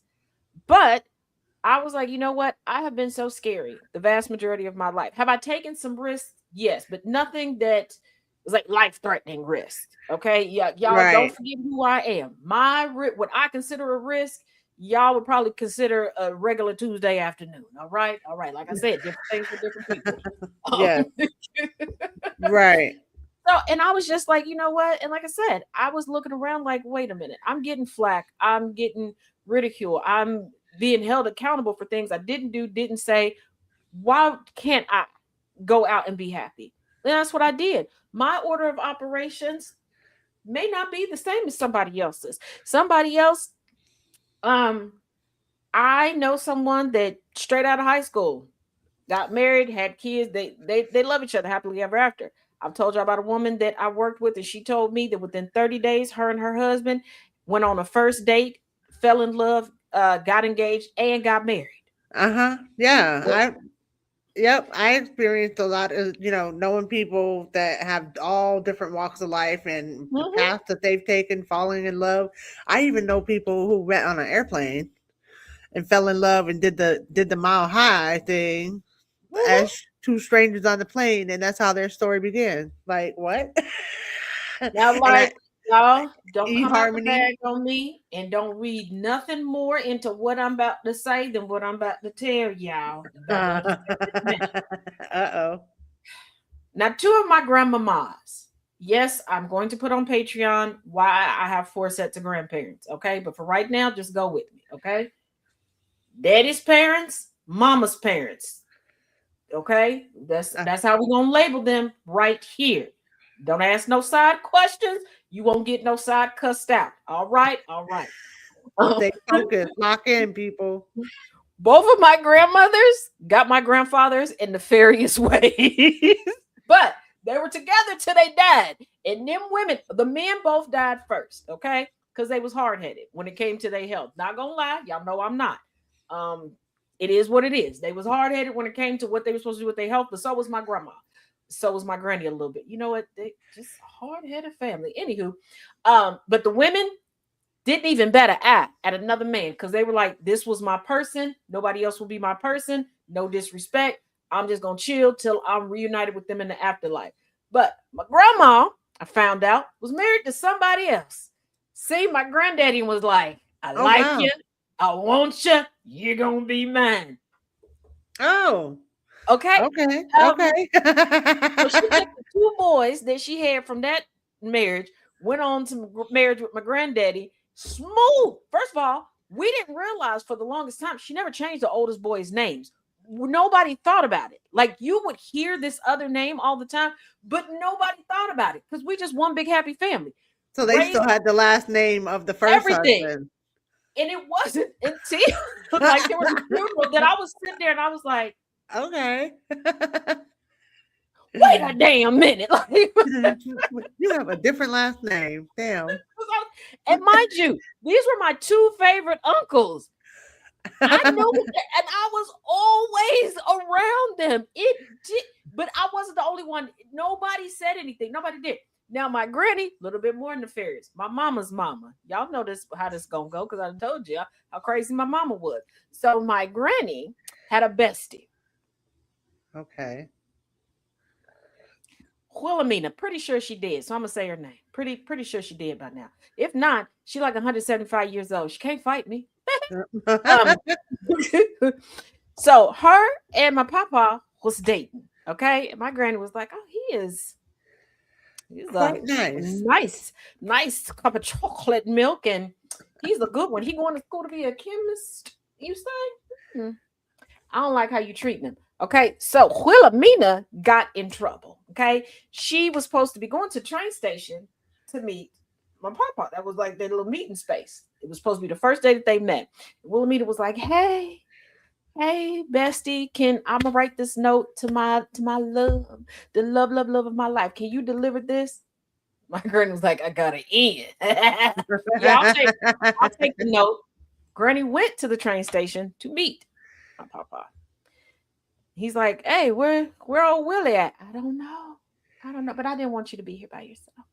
Did my papa? I know, as smart as he was, I know he had to Oh, catch when she said that. And he was just like, "Oh, you how did you had know I was you here? don't mind the coin. Come here." Like, so every time she was supposed to deliver a letter, she never delivered the letter. I never got a clear answer as to what she did with these letters, if she kept them like some crazy person, if she burnt them. So I don't know. And I don't know what she told to her friend because she wasn't bringing any letters back to her friend. Right. Now she could have forged them because ironically, my granny and papa, their handwriting looks so similar. Like everybody except for my mom's handwriting was pretty much looked identical. It's very, very hard to tell their handwriting apart. So she could have. I don't know. Hmm. Um, So they ended up getting together at 18 because my grandfather was a little bit older than her. He was already off at college. At 18, they got married. It was a backyard ceremony. Now y'all see my obsession with like at home outdoorsy weddings. It's beautiful. It's bonita. So yeah, they was together. Now, before y'all ask, my parents. It's more intimate. My mama didn't steal my daddy from nobody, technically. My mama was technically in a relationship. Okay. Again, don't read nothing into this story. I'm not like them. Okay. First of all, I don't even like people like that. You can ask my friend. Okay. People are still shocked that I left the house to meet up with him. Okay. I talk to my friends, I do my arts and crafts, and I read books and I research. I don't like people like that. That about sums it up. Yep. I don't like people like that. Y'all be thinking I'm joking. My friend will tell you, she's sitting right here. So my mama passed all her exams in college, right? She decided with one of my godmothers. Yes, there's multiple. Again, I'll put it on Patreon. Just remind me, y'all. I'm not going to explain it here. Again, don't ask no side questions. You won't get side cussed out. They snuck into a club. This is why my mother, for the longest time, thought that I had a fake ID. And I looked at her like, Heifer, do I look like anybody would believe me with a fake ID? I look 12. I'm small. Okay. In my 20s, I look 12. Even with a legit ID. So she's in the club, and then she realized, like, oh shoot, I ain't supposed to be in here this long because some friends of my granny and papa also frequented this place. So they get ready to leave. She walks straight in, face plants, full makeup into my dad's chest. Oh, damn. So her makeup, and he had a white shirt on. So her makeup was it. So he's like, and he's there with my one uncle, from the other man, and was like, oh, we gotta leave. Like, this young lady done, ran into me. Like, he was cool about it. My uncle was like, that's gonna be your wife. My daddy was like, she ain't interested in me. That's gonna be your wife. My daddy, once again, she ain't interested in me. And so my mom was like, oh, I feel so bad. Like, I'll get you a shirt. Knowing she wasn't going to. And he was like, you know what? How about you just let me take you out? Like, my dad would try to be, the one time my dad could be smooth. Right. I come from a nerd. Okay. My mom was bad about it. My daddy, little nerdy church boy. My mama was, about it. Oh, you're right. That was buck. Okay. She was buck if you book, right? Yeah. Mm-hmm. I traced as much as our family. I was like, it's got to be a touch of Chicago in her, because she, like, looking back at her, I know she ain't never lived in the south side of Chicago, but I feel like her lineage had to come through here some way, somehow. Right. So they go to she pops my godmother's trunk, takes out a full sheet of notebook paper, writes her name and number on it. That Friday, they go out on a date. Oh. Now, we all know the Gartrell from the Cosby Show, the shirt. My mother decided she was going to make her own jacket. Now, my granny could sew. Why she didn't let my granny help her, I don't know. My mother was not a creative woman. Okay, probably the lack of vegetables in her diet. I don't know. But she wore it. He was like, "Oh, you so beautiful." Yeah, and he's sitting there talking about, you so beautiful. And I'm like, Daddy, you had it bad. You just lying to just please. They go on a date. Okay. After that, every Friday after that, my dad had her on an allowance, because just get your degree. Don't focus on nothing else. I got you, baby. What the fuck? Oh, okay. It was a simp. Wow, that was. And I was like, not was. He's. I love him. But no, he was a true gentleman from back there. So yeah. Like, long history of. No, let me not say that, because my daddy and my uncle are probably listening. I didn't mean it. I didn't mean to go. I take it back. But every time I tell those, people start looking at me like, Cincitaz, what do you do? Nothing. My mama used to think that I was up to all sorts of stuff, and I used to look at her like, "How did you come up with that? What made you think about? How much free time did you? Why? Like, it's a lot of effort. That seems like you're gonna get dirty doing that. Like, that's how I'm like, you sound like you're gonna get dirty. That's a lot of energy and effort. Yes, I'm not doing none of that, and I never even thought about that. Like, no. But it's nice to know what you think of me. What you think I'm capable of. Yeah, she's like, well, you're my child. Am I? Because why? And when she says that, you're my child, you got to think, well, Right. what does that mean? What It have you? seems like What were you you established doing? a whorehouse. You was living in. Yeah. I don't think she was doing $10 house stuff. I think she was doing like $35 house stuff. Cause man, what? Mm, okay. But I tell you, these women, they figured it out. The women in my family, because every Saturday, my grandma, my paternal grandma, would go Uh-huh. shopping at Neiman Marcus in Saks Fifth Avenue. Okay. When she passed That's away, there was fancy. like one whole side of her closet that still had tags on it, and then we forgot that there was like an attic closet. Why? But whatever. My granny, same thing. My granny found a store that was going out of business and went and got some of the racks, like the hanging rack, to put Yeah. in her closet so that yeah. Way before we Oh, had like the stuff that we have now, she made it. Yeah.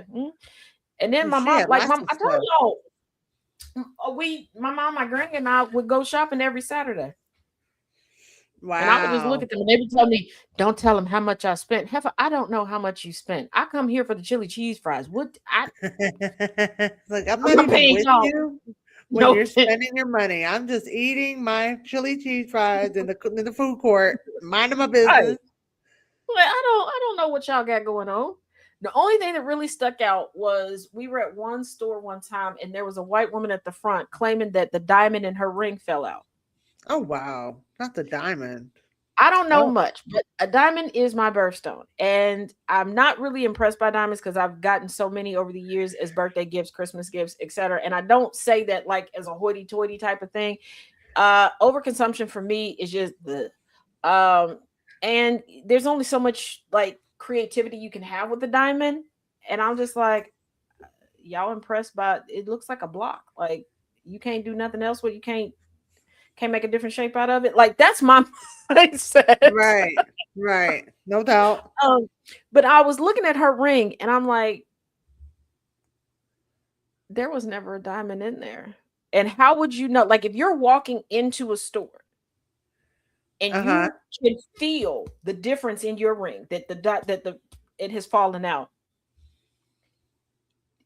there wouldn't be too much looking because you're there and she was with other people. You could pinpoint in it. I was like, either she lost it before and just now noticed it, or she never had it and she's trying to sue this store. Because I remember, Right. because I'm like, girly pop, not to mention we were at a discount store. You're not gonna have that big of a rock on your hand at this discount store. Rich people Right. do discount stores way differently than the rest of us. And they don't get all dressed up to go neither. They try to Right. I was blend like, in. they don't wear their real jewelry outside either. No, that's at home in the safe. Okay, for the Or in red the carpet safety deposit nights. box.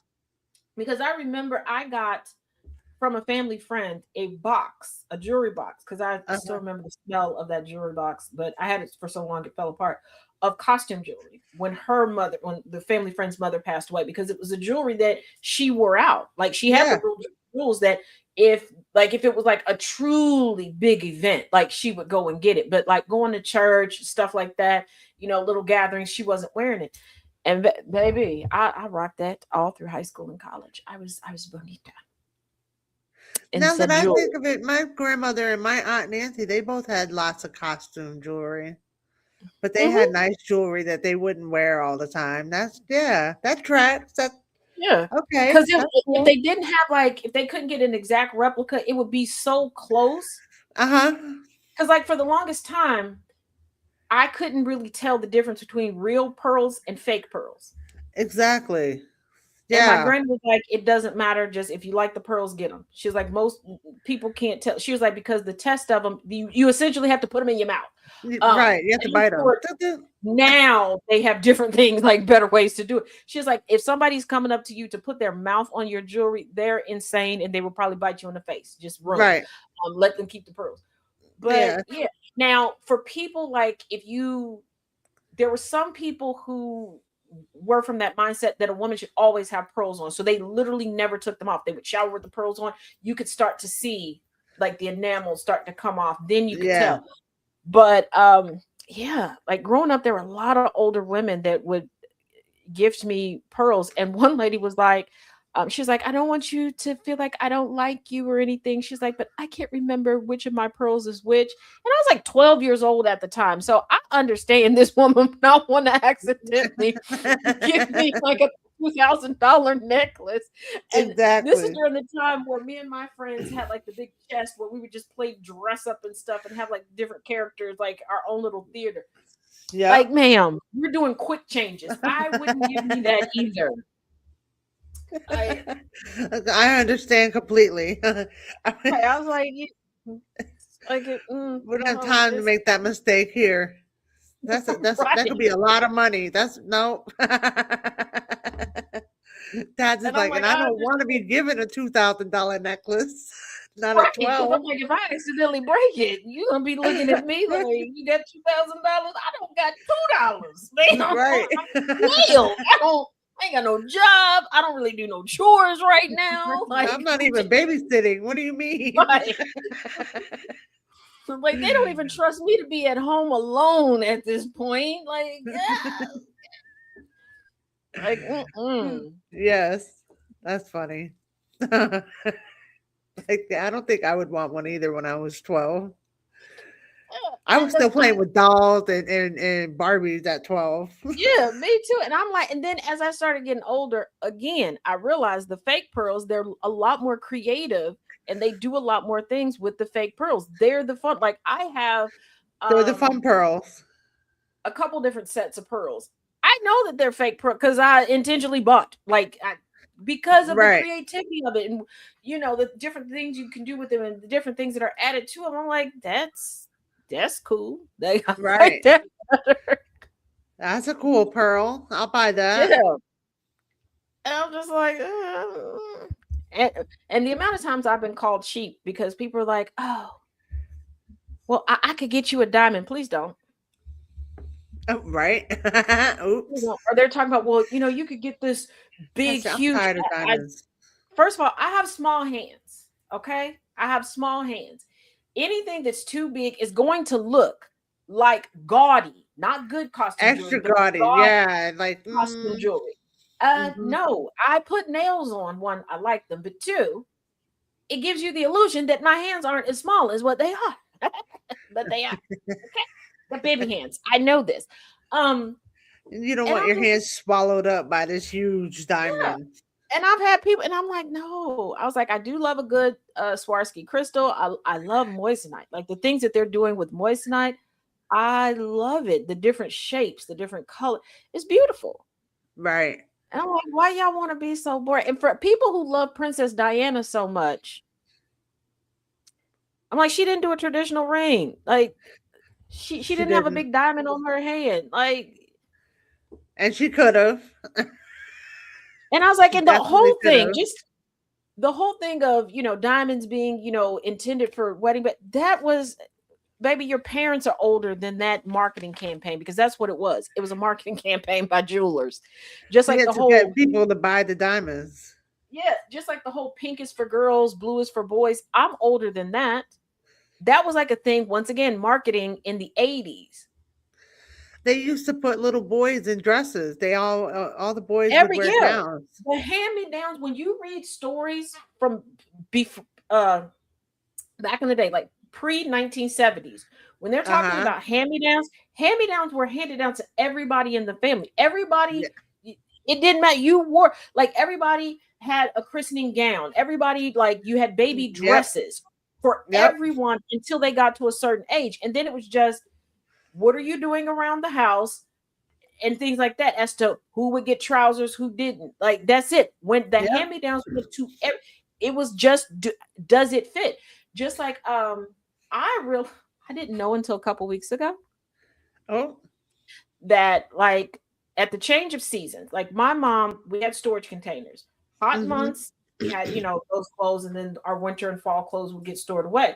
But right before the change of seasons, my mom would pull everything up, and then we would try on stuff to determine what still fit. Hey, Professor, what didn't? Hey, Professor. Now, for me, because I'm super girly, my stuff just got passed down to cousins and, family friends that happen to be girls. Right. Because I really didn't have anything that was gender neutral. And the few things that I guess could have been gender neutral. It's me. Y'all know I tazzed him up, right? Bedazzled them. Let's And go. and back in the day when you had the bedazzler, remember when they were selling those? Yep. I was the queen of putting everything. So of I course my love it. brothers were like, I can no. And totally then, see this too. yeah, and my granny had taught me like how to sew a little bit. So I would like take material off, like so there's nothing my brother could. But then my brothers would like rotate stuff around with each other. And then I found out there were people that were like, no, their parents didn't do that. And I'm like, and these are people that were like, oh, we struggled so much. Their parents were just at the end of the season throwing everything away and replacing everything. And I'm like, yeah, that's why y'all were struggling. Oh, I was like, they because was just throwing. Okay. right. I was a baby of 3, so I had all hand-me-downs until I outgrew the last of them in like 5th grade. After that, I started getting new clothes. Mhm. And it was, I even had hand-me-downs from my mom, from her mom, like my grandmother. It's because they were like homemade plaid skirts and matching vests and little bonnet like hats and stuff. Like it was, Yep. my wardrobe was crazy. And then for some reason, I don't even know where this dress came from, but it looked like something from Gone with the Wind, and it was purple. Oh, not Gone And with the it Wind. was Okay. like this purple that, depending on the light, kind of looked pink as well. Oh, Um, okay. but I would wear this dress as much as I possibly could. Did it match most of the occasions where I convinced my mother to let me wear it? No. No, Um, but it was like off the show. I'm telling you, it looked like something from Gone with the Wind, and I would just be so happy and best. I could see you just sashaying around, got your I pretty little dress love, on. yes, Can't tell I you love that shit. dress, and I had like a matching little fan to go along with it and a little bonnet. Yeah, that What kind of shoes?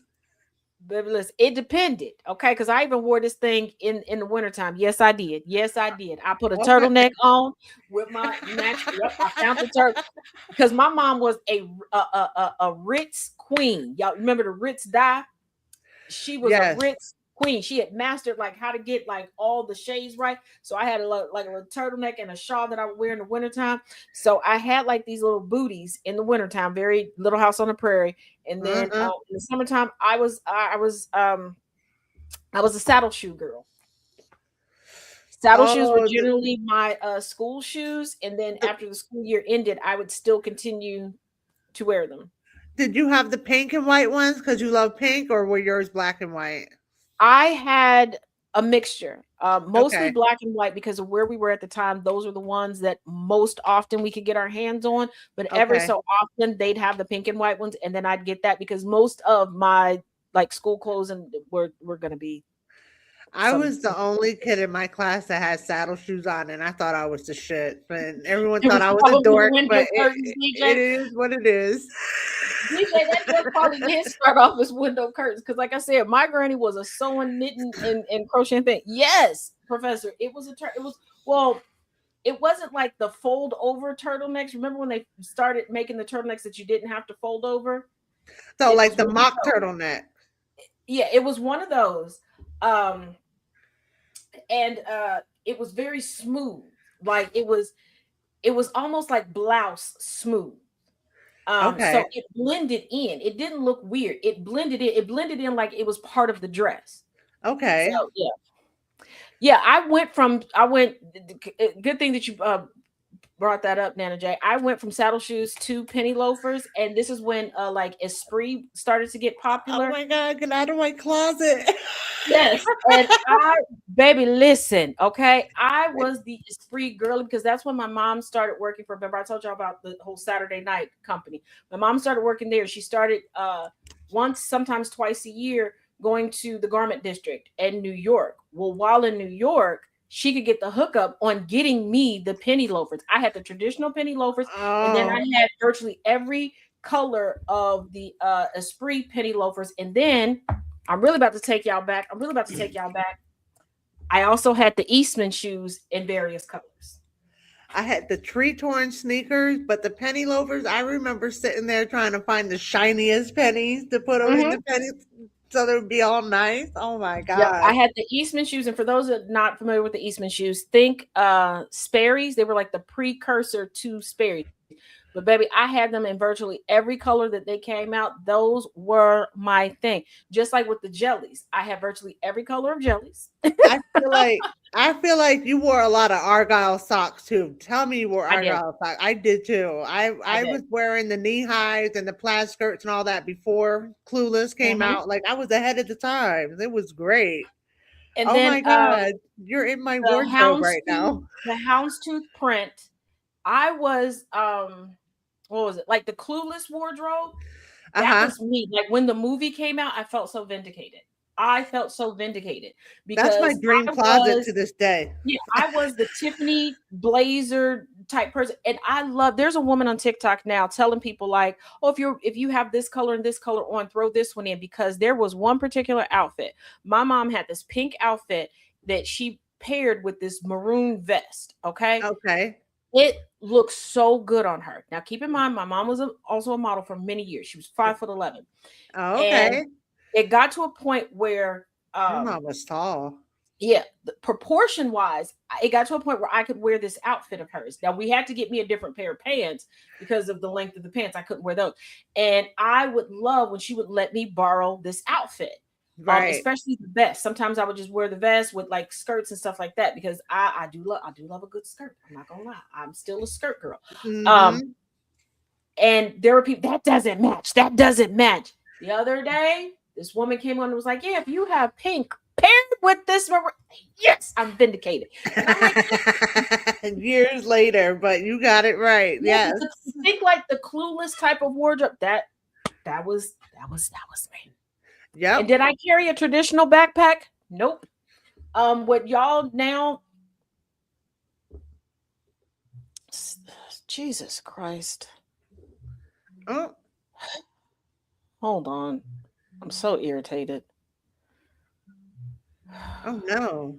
We can't have that. No, no way. Who's All irritating right. my friend Taz? Because they know that I'm on air, and to call me right now pisses me off. But anywho, Oh, yep, no doubt. but Felt. like everybody has like the computer bags, the tote bags, and everything. Now I was already a tote bag. Okay, those were my backpacks back then. I was also that girl that, remember like the straw, like they used to be the vacation purses. I had one of those Yes. as my backpack for a while. Yep. Every I once had a in a while, I love-hate see a good relationship one with in jellies. Goodwill. And yeah, Mary Jane's. I have a pair of Crocs Mary Jane's. I have a pair of high heels, like chunky heel, Mary Jane's. And Brianna wears them all the time. Like we both love them. They're comfortable as all heck too. Mm. I bet the Croc ones are comfortable.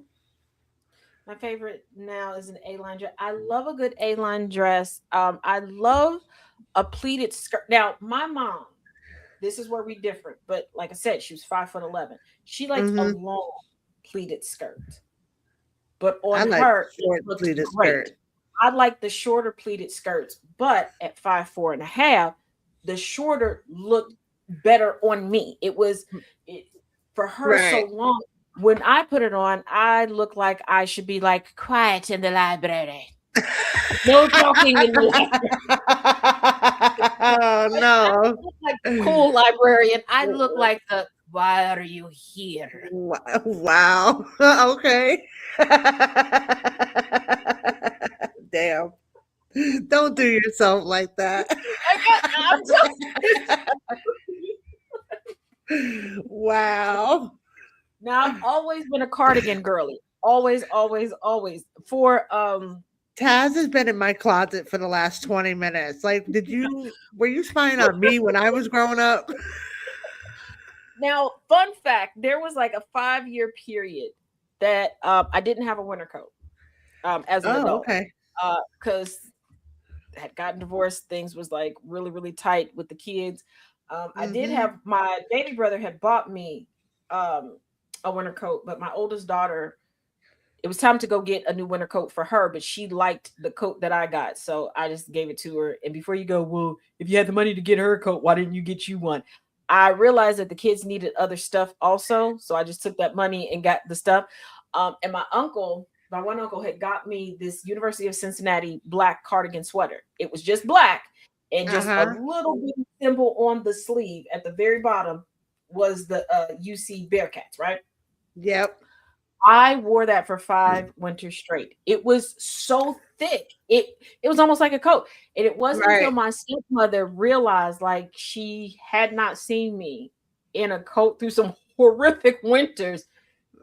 Right. Winter clothes are expensive though. That's totally. She went and got me a really nice winter coat and gifted it to me for Christmas. I had it for 2 years.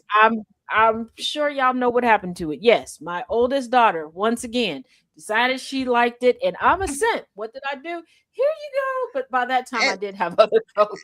At least you had it for 2 years before she took it. I mean, I had accumulated with daughters taking the mother's stuff. I had a rotation, and she had changed career fields, and that coat was better conducive to her new schedule and new career. So I get why she wanted it. But oh yeah, Tristina, as you can tell, like I always have my handy dandy, as I call it, my Sabrina sweater. Just got to have it, but. I had like the matching cardigan sets in like every color with the little short sleeve sweater that you wear under it, and I had them in every color. My favorite was the red one. For a while, a 3-piece woman set, and that's what you can put into the search bar on Amazon to find them. A 3-piece set, woman set from Amazon. Used to hate to see me coming, baby, with the duster, the top and the pants or the skirt, baby. Let me tell you. Why don't I have them now? I know y'all know the answer. I got daughters. Yep. And that now I didn't give them. They to went them. shopping in your closet. Home. They would get home, take a picture, and send it to me because there was a period. I'm like, how do y'all keep getting out the house with my stuff? And then it came out that they were like doing a divide and conquer. Like the boys would be distracting me while the girls would get out with stuff. Then the girls would distract me while the boys would get out with stuff. Yeah. Oh wow. Yeah. They were plotting and scheming. Damn. Because I'm like, my oldest daughter then got away with perfumes. Like when I was packing stuff up, I was like, wait a minute. I know I didn't go through this perfume. I know I didn't go through. And I'm like, what? And then I called her like, did I misplace some stuff? And she, you have it, don't you? But this girl decided to tell me. She sent me a screenshot talking about it had to be done. She's changed. Wow. First of all, Apple, count your days. Y'all are way too kids stalking parents friendly, okay? Oh. Just the oldest is Debo. She is Debo. She showed me how she changed her notification preferences on me, talking about it must be done. She now gets notified the very moment I leave the house. She said, I can no longer be trusted because I've been doing too much lately. What? We have to put an end to this now. Mama shoes. My friends always schemes on my shoes. Yeah, my daughters have taken my shoes too. And here's the thing. People forget my mother passed of cancer, and she had tumors in multiple places, one of which was in her brain. Just like my grandma, who lived with early onset Alzheimer's and dementia for many years, I refused to argue with them over what their reality was. My mother was convinced that I wore a size 9 shoe. Cool. That's whatever. So she would buy me stuff. It's a half size off of what I wear. I learned how to different tricks of the trade to just make the shoes work. And it's not like I had to keep wearing them outside of her sight. Right. Well, my daughters do wear size 9. And there was one time years after my mother passed. Yes, you are, because I used to borrow your shoes. You weren't borrowing them. I gave them to you. You just kept bringing them back to my closet because you like believing that you were getting over on me. No, there was a brief period of time in my life where I did wear a size 9. I think I'm one of the few women that this has happened to, because usually they say when you get pregnant, you lose your arch and your foot gets bigger. Mine went the opposite. When I say there was a brief period of time where I wore it, It went the opposite. And a lot of times I end up wearing an 8 anyway, like 8.5, depending on the heel of a shoe, that or like my winter shoes. Yeah, because I'm wearing a thicker sock. But other than that, I'm a 9 or a 10, depending on the make. yeah, I just look at people and I'm like, and again, my nemesis also wanted to argue. Yes, it is. I know. Heifer, how do you know anything about me? Okay, the most of the conversation we've had is hi. I'm talking to somebody else. You eavesdropping. You have the comprehension skills of a corpse. So please, get your corpse ass out of my face. And then call it borrowing. Here's the thing, my daughter. I have a denim Louis Vuitton purse, right? My oldest daughter borrowed it. Some way, somehow broke the strap. I said, fix the strap. She has not returned it. She fixed the strap. She hasn't returned. And she'll tell, well, you said, like my Beats headphones. And I'm like, you just break stuff so that you don't have to give it back to me. Like, I feel like you put it in the budget, the repair cost for whatever it is you break of mine, and you just keep it. Right. What kind of tomfoolery is this? We can't. Because, and then her boyfriend was like, the strap did just break. I done had this purse for years. I done used this purse multiple times because that was like my go-to everyday bag because it was a good versatile purse. It matched everything. I could just throw everything in. It's a big purse. I could go. How did I just use this purse? And I put more stuff in my purse than virtually anybody. She barely carries purses and puts maybe 1 or 2 things in there. And the 1 or 2 things is her chapstick, her car mats, her wallet, and her keys. Yeah, she doesn't need a big purse for that. Strap break for you, but the girl, like, I'm a 1-2 step you in the front because you work my nerves. The front butt.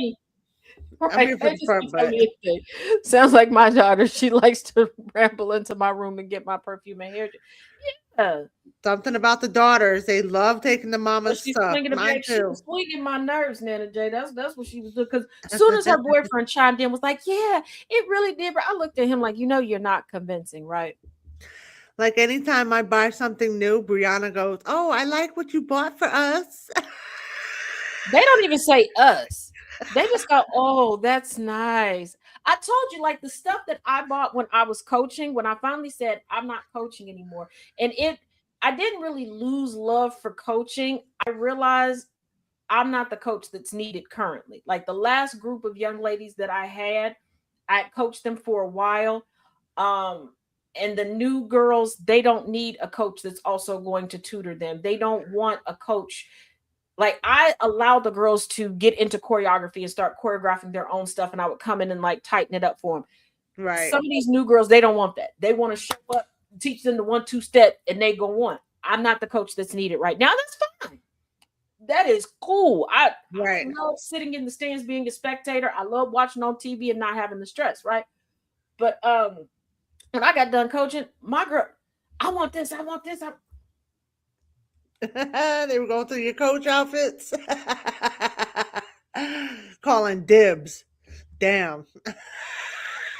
I was like, oh, okay. Now, mind you, only one of them graduated from the school that I coached at. Now, she was valedictorian, the oldest child.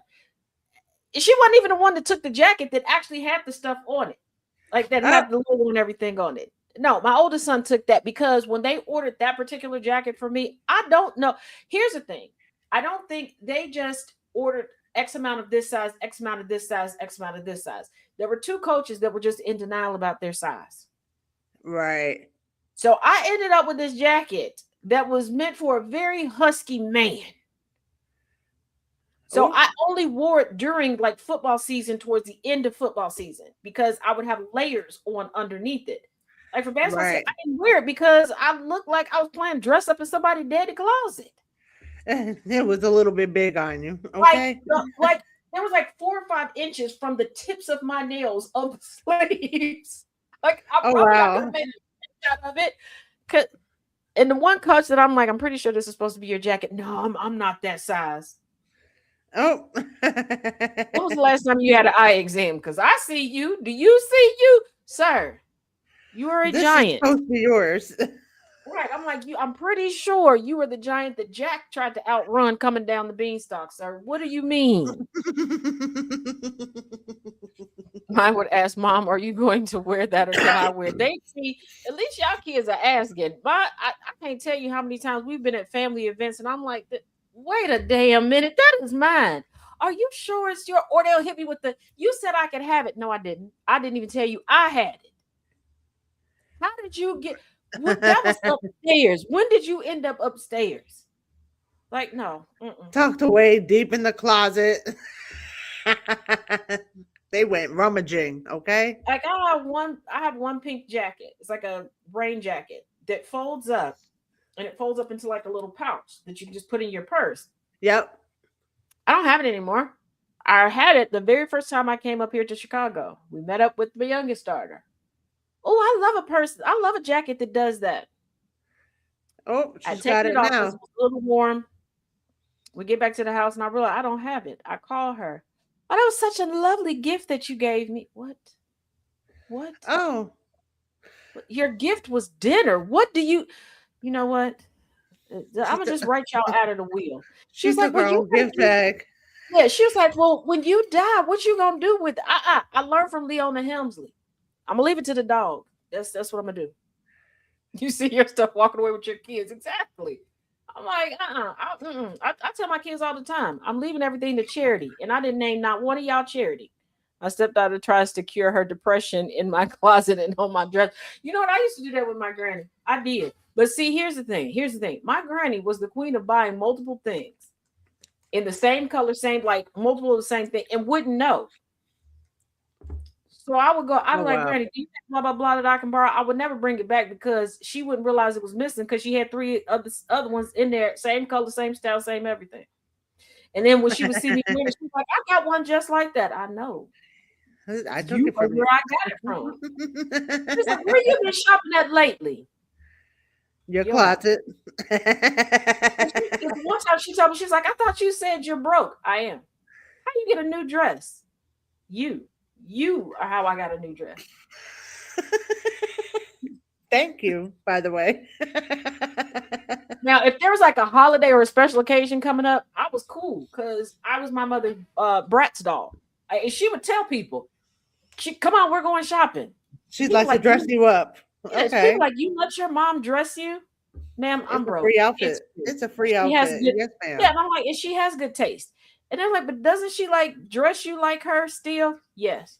And you let her? Okay. Yes. It's okay. We'll take it. We'll take the free clothes. I was like, first of all, I don't mind matching my mom. Number 1. Number 2, again, it's free.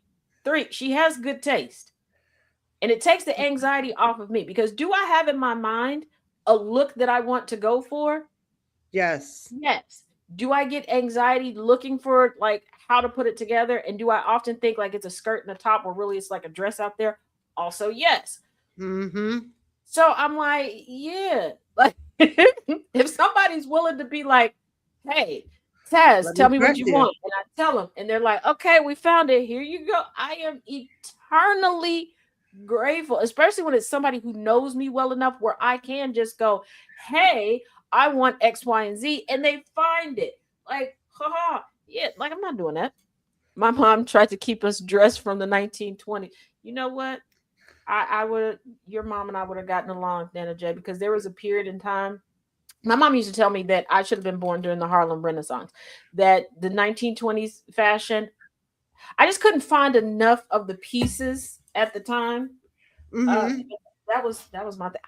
I'm telling you, and I'm talking Black people, 1920s. No offense to the rest of y'all, but look it up. There's a difference, right? There was, because 1920, some of y'all was looking very. There was a farmer I don't want that. That's not what I'm talking about. Okay, right. And I'm not talking about the flapper floozy stuff either. No. Okay. Yeah. Like Zora Neale Hurston type stuff. Okay. Mm-hmm. I'm telling you, that aesthetic and me, it's a good match. It's a great match. I'm telling you. Having power surges, so gotta drop. Okay, DJ, be safe. Bye, DJ. Oh, but yeah, like, yeah. Oh, the 20. Oh, yes. Yes. Plus the Harlem Renaissance, it would have been perfect for me because I would have been the Zora Neale Hurston at the time. Everybody could just come over to my house, we'll write, do some paintings, bring some food, we'll cook. Like that's the type of hanging out and carrying on that I like. We need to get back to that. Like, who Mhm. said we got to go out? And why can't the club be at home? Like I need that to go. At I home is waited my cheaper. It's more fun. Yeah, I waited my whole life because I watched my parents, aunts, uncles, grandparents have gatherings at their homes. I Right. and I was like waiting to become an adult to do that. And then I get grown and everybody want to go to the club. And I'm not knocking Right. people who had fun there, but I'm like, it's expensive. It ain't no, and y'all already know, ain't no snacks in there. Like Right. the Right. first You time can I have went to a snacks at club, home. Yep. I was so disappointed. Like you hear about like the how much it costs to get in and all that stuff. And I'm like, that's it. That's all you get is to walk in the door. Like, Yes. oh, $10, $20. when I tell y'all, I would the only place that I did like to go, that I guess technically was a club, but there was also a game section. It was one place you paid $5 as a woman to get in. You got 3 drink tickets. You did not have to have alcohol when you got these Right. with your ticket. Like I said, there was a game space. There were 3 floors of dancing. It was a good time, and there was a women's only VIP that had food in it. Oh, okay. So this was my like first experience. So when somebody else was like, "Hey, you want to go here?" I'm like, "Yeah." The That's their food. attitude that I had, I'm not gonna lie. Did I pout and sit in the literal corner till it was time to go because I didn't drive there?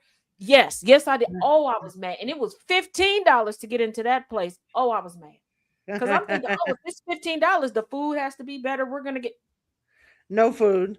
Nope. Oh, that's disappointing. and there was some raggedy idiot that kept coming up like, "Hey, baby, baby, baby, I'll get you. Get away from me. Get away." Get- I think I told him I had Ebola. I'm pretty sure I did. For a very long time, I was known to tell people I had worms, I had Ebola. Yeah. This is more evidence that Taz doesn't like people, just so you know.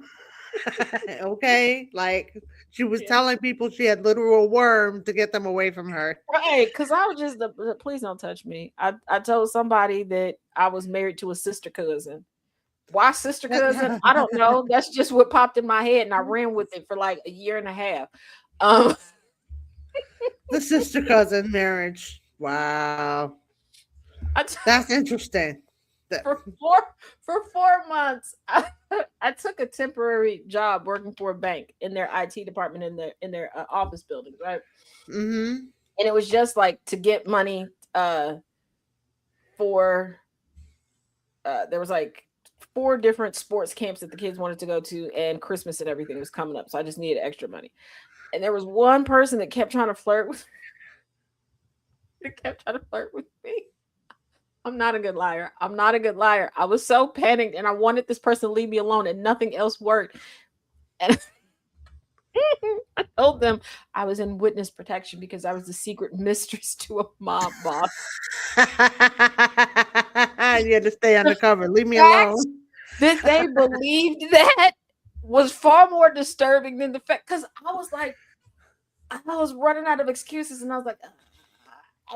And why I said that is because it was during my Whatever Hallmark and works. Lifetime movie phase. Like virtually every day, I would go home, and because there was like a little where I lived at the time, there was like a little TV that was like in the wall. Why it was there, I don't know. Okay, I didn't build the house, so on there I would watch while I was cooking stuff for the kids, and that was like the premise of this movie. So She said, I'm in witness protection and you gotta leave me alone. he was like You're asking more endangering my life. questions, and I'm literally just telling him what I saw in the movie. She was telling a Lifetime original as her life story. You could catch the story of Taz on Lifetime. Just I pick don't even, one. I don't remember Just what pick the one. movie was called, but I just remember thinking like while watching the movie, like, oh, this is entertaining, but nobody will believe that. Like, who would believe it? And literally the next day, just in a panic, I just said like, Hey, whatever works. Okay. And after that, he was like, my bad. I understand you. You just got to keep your head down and, you go to work and go home. Yeah. Yep. Exactly. Thank you. That's all I can do. Thank you for understanding. You're endangering me. Don't Leave me tell alone. nobody. All you need is a backstory, and you can make a Netflix special. I could probably come up with one with all the mom story movies I've watched, specifically from Lifetime over the years. I can splice and dice all of them together. But that one, and I told my one aunt about it, right? Because I felt so bad that I had lied to this person, but I was like, I don't want to tell them the truth because it was very awkward and uncomfortable. Mm-hmm. And where I worked at, like, there were multiple like break rooms and like one big huge cafeteria. The big huge cafeteria was in the next building. I didn't really like walking over there because it didn't leave me enough time to truly eat because too many steps and it really slowed me down. Right. There's one place that I could go where I could eat my lunch, and I always took a lunch. And at the time, there were like 3 different medicines I had to take at a certain time.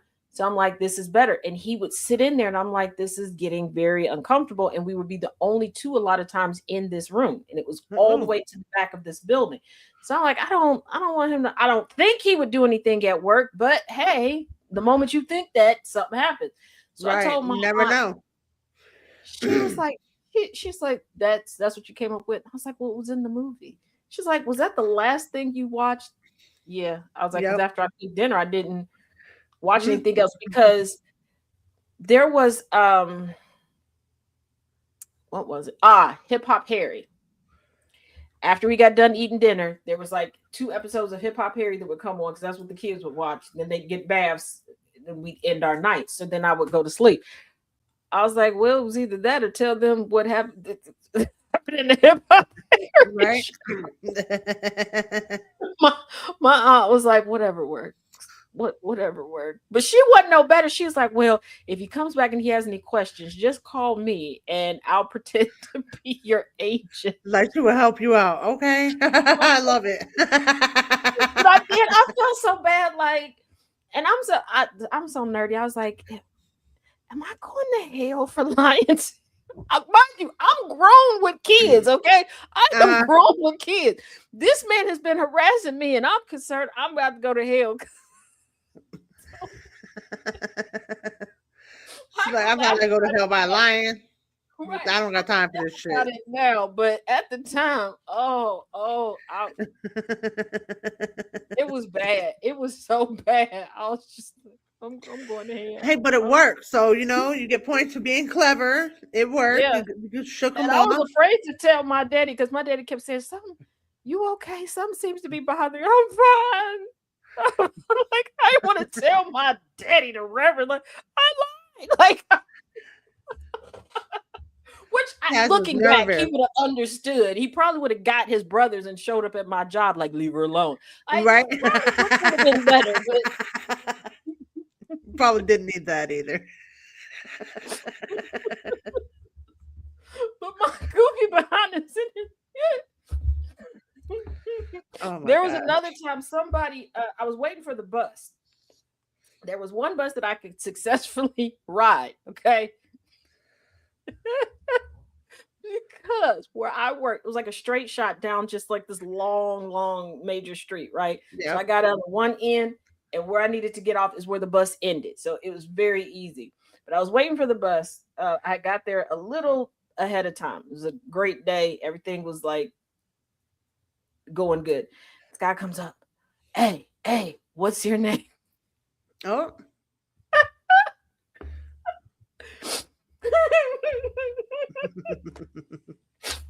I was reading a book at the time. It was in my bag.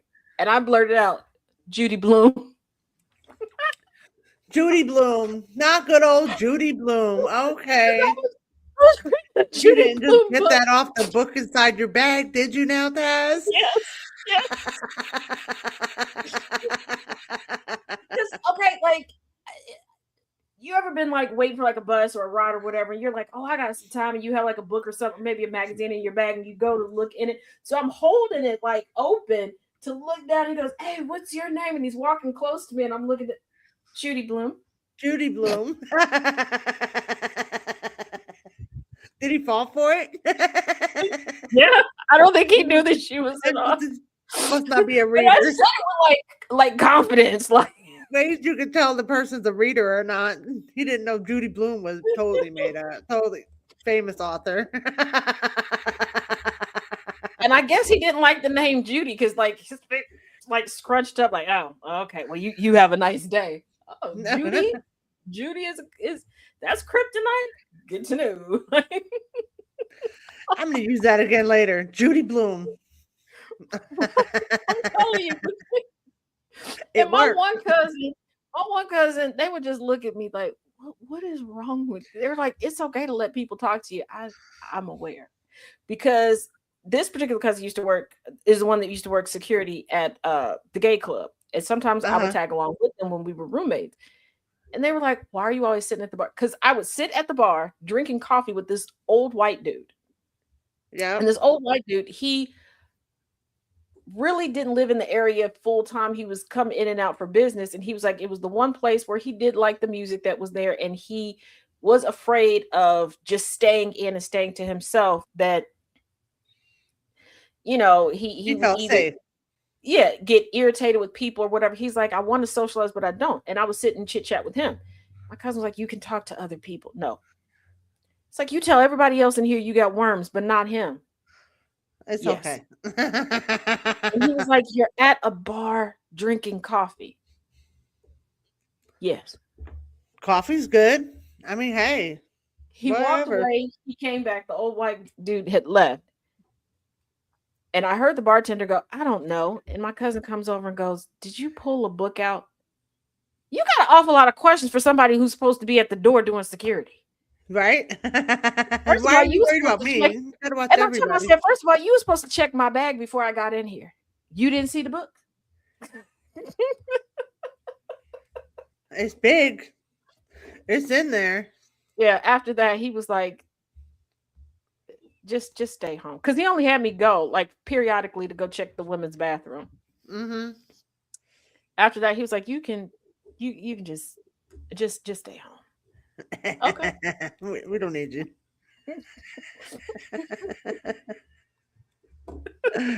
Oh shit. He would just be like, I do have to say I never brought a book to the club. Never. But that's okay. I could totally see you doing it. I've never. In the front, there was like it was like a massive bar and a little bit of room to dance. Okay. And then it was Okay. like these like sliding doors that were slid open. There was like in the back, there was like a DJ booth in the middle, and then there was a stage up against the back wall.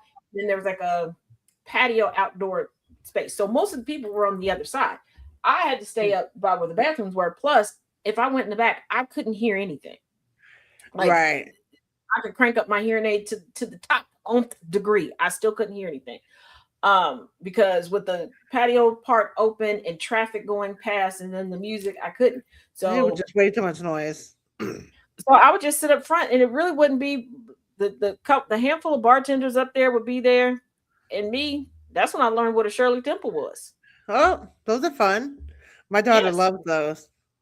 So I would sit up there with the Shirley Temple and pour some coffee and my book and sit there and read. Plus, I Right. really wasn't used to, like, yes, I have insomnia, but I always have insomnia inside the house. Outside the house, I wasn't really accustomed to having to stay up to a certain point.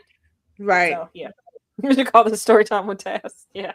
She's like, I get a little sleepy when I go out. It happens. So I took the book.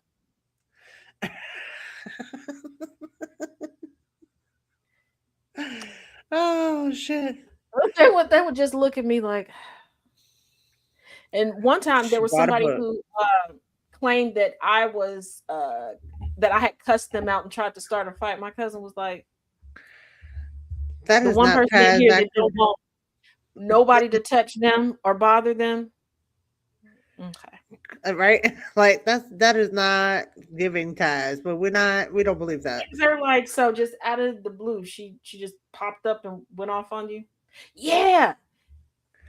Okay, sure. Like Taz doesn't do that shit. That's minds her business. And like, did you catch your book? As soon as the person was like, "What book?" Yeah, didn't think that you went over there. Like, Right? Miss Judy Bloom. I love that one. Judy Bloom. That one's great. I'm not good at this. But I remember like one of my I'm not good under pressure. Yeah, she kept telling me, like, stop telling people your name. Like, don't even tell them your nickname. Okay. Because, you know, back when we still had white pages and stuff like that, people would like look up the name and just call down till they got someone. So I was like, Judy Bloom.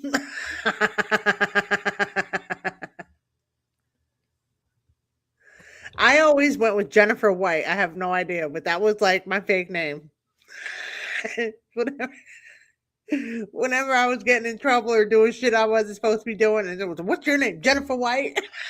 I met a young lady in college that used to tell people her name was Ashley Banks. You know, Ashley when Banks. she first said it, I was like, and I caught myself because I was about to be like, oh, like on the show. I didn't say it out loud. I caught myself, proud of myself. But after everybody left, she saw the confusion and she said, yes. That's why I'm using it. And she's like, and that's not my name. Okay. Yeah. Okay.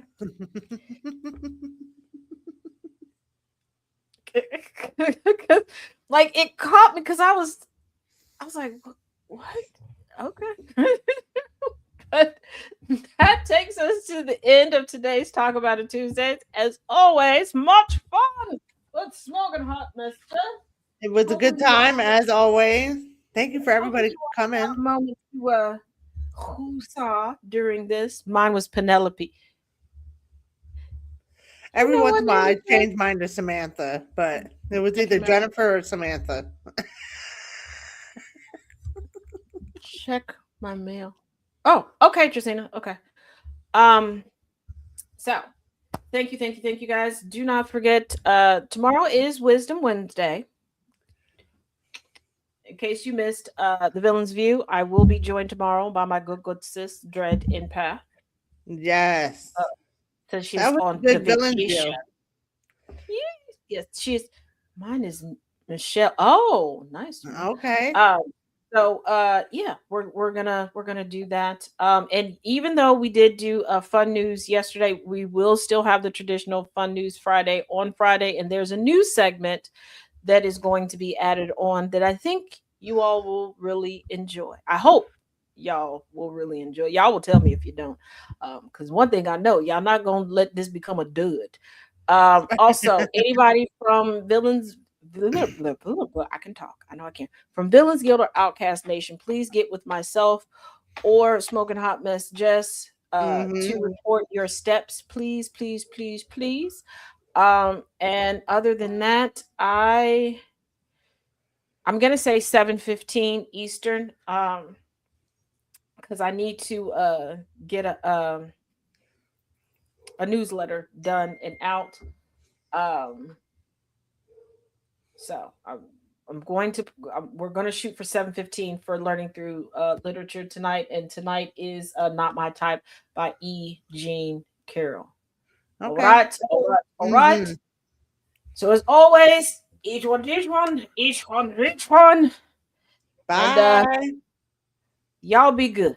Or as Angry says, be good at it. Bye. Turn the dial up, let the static fade away. We're building up the future, tracking every single day. Start the morning right, let the rhythm start to breathe. With the sound of coffee pouring, giving just what you need. From the sunrise spark to the late night glow, there's a space for your story and a steady undertow. When the sun goes down and the shadows start to lean, we close it all out with conversations with Jonathan. This is GCPR Radio, loud and clear, where every single voice matters, far and near. Yeah, we lock it in, connect the track, GCPR. Got your back, download the app on your phone today. iOS or Android, we're a click away. And the weekend hits treat with a couple of gifts. The Kennedy effect gives us the hard-hitting news, breaking down the facts, clearing out the blues. Then Wangry and Gambler step right into the zone, rule them their position on the microphone, telling you what to watch, what's a hit, what's a miss. Then it's the villain's view for their random commentary bliss. This is GCPR Radio.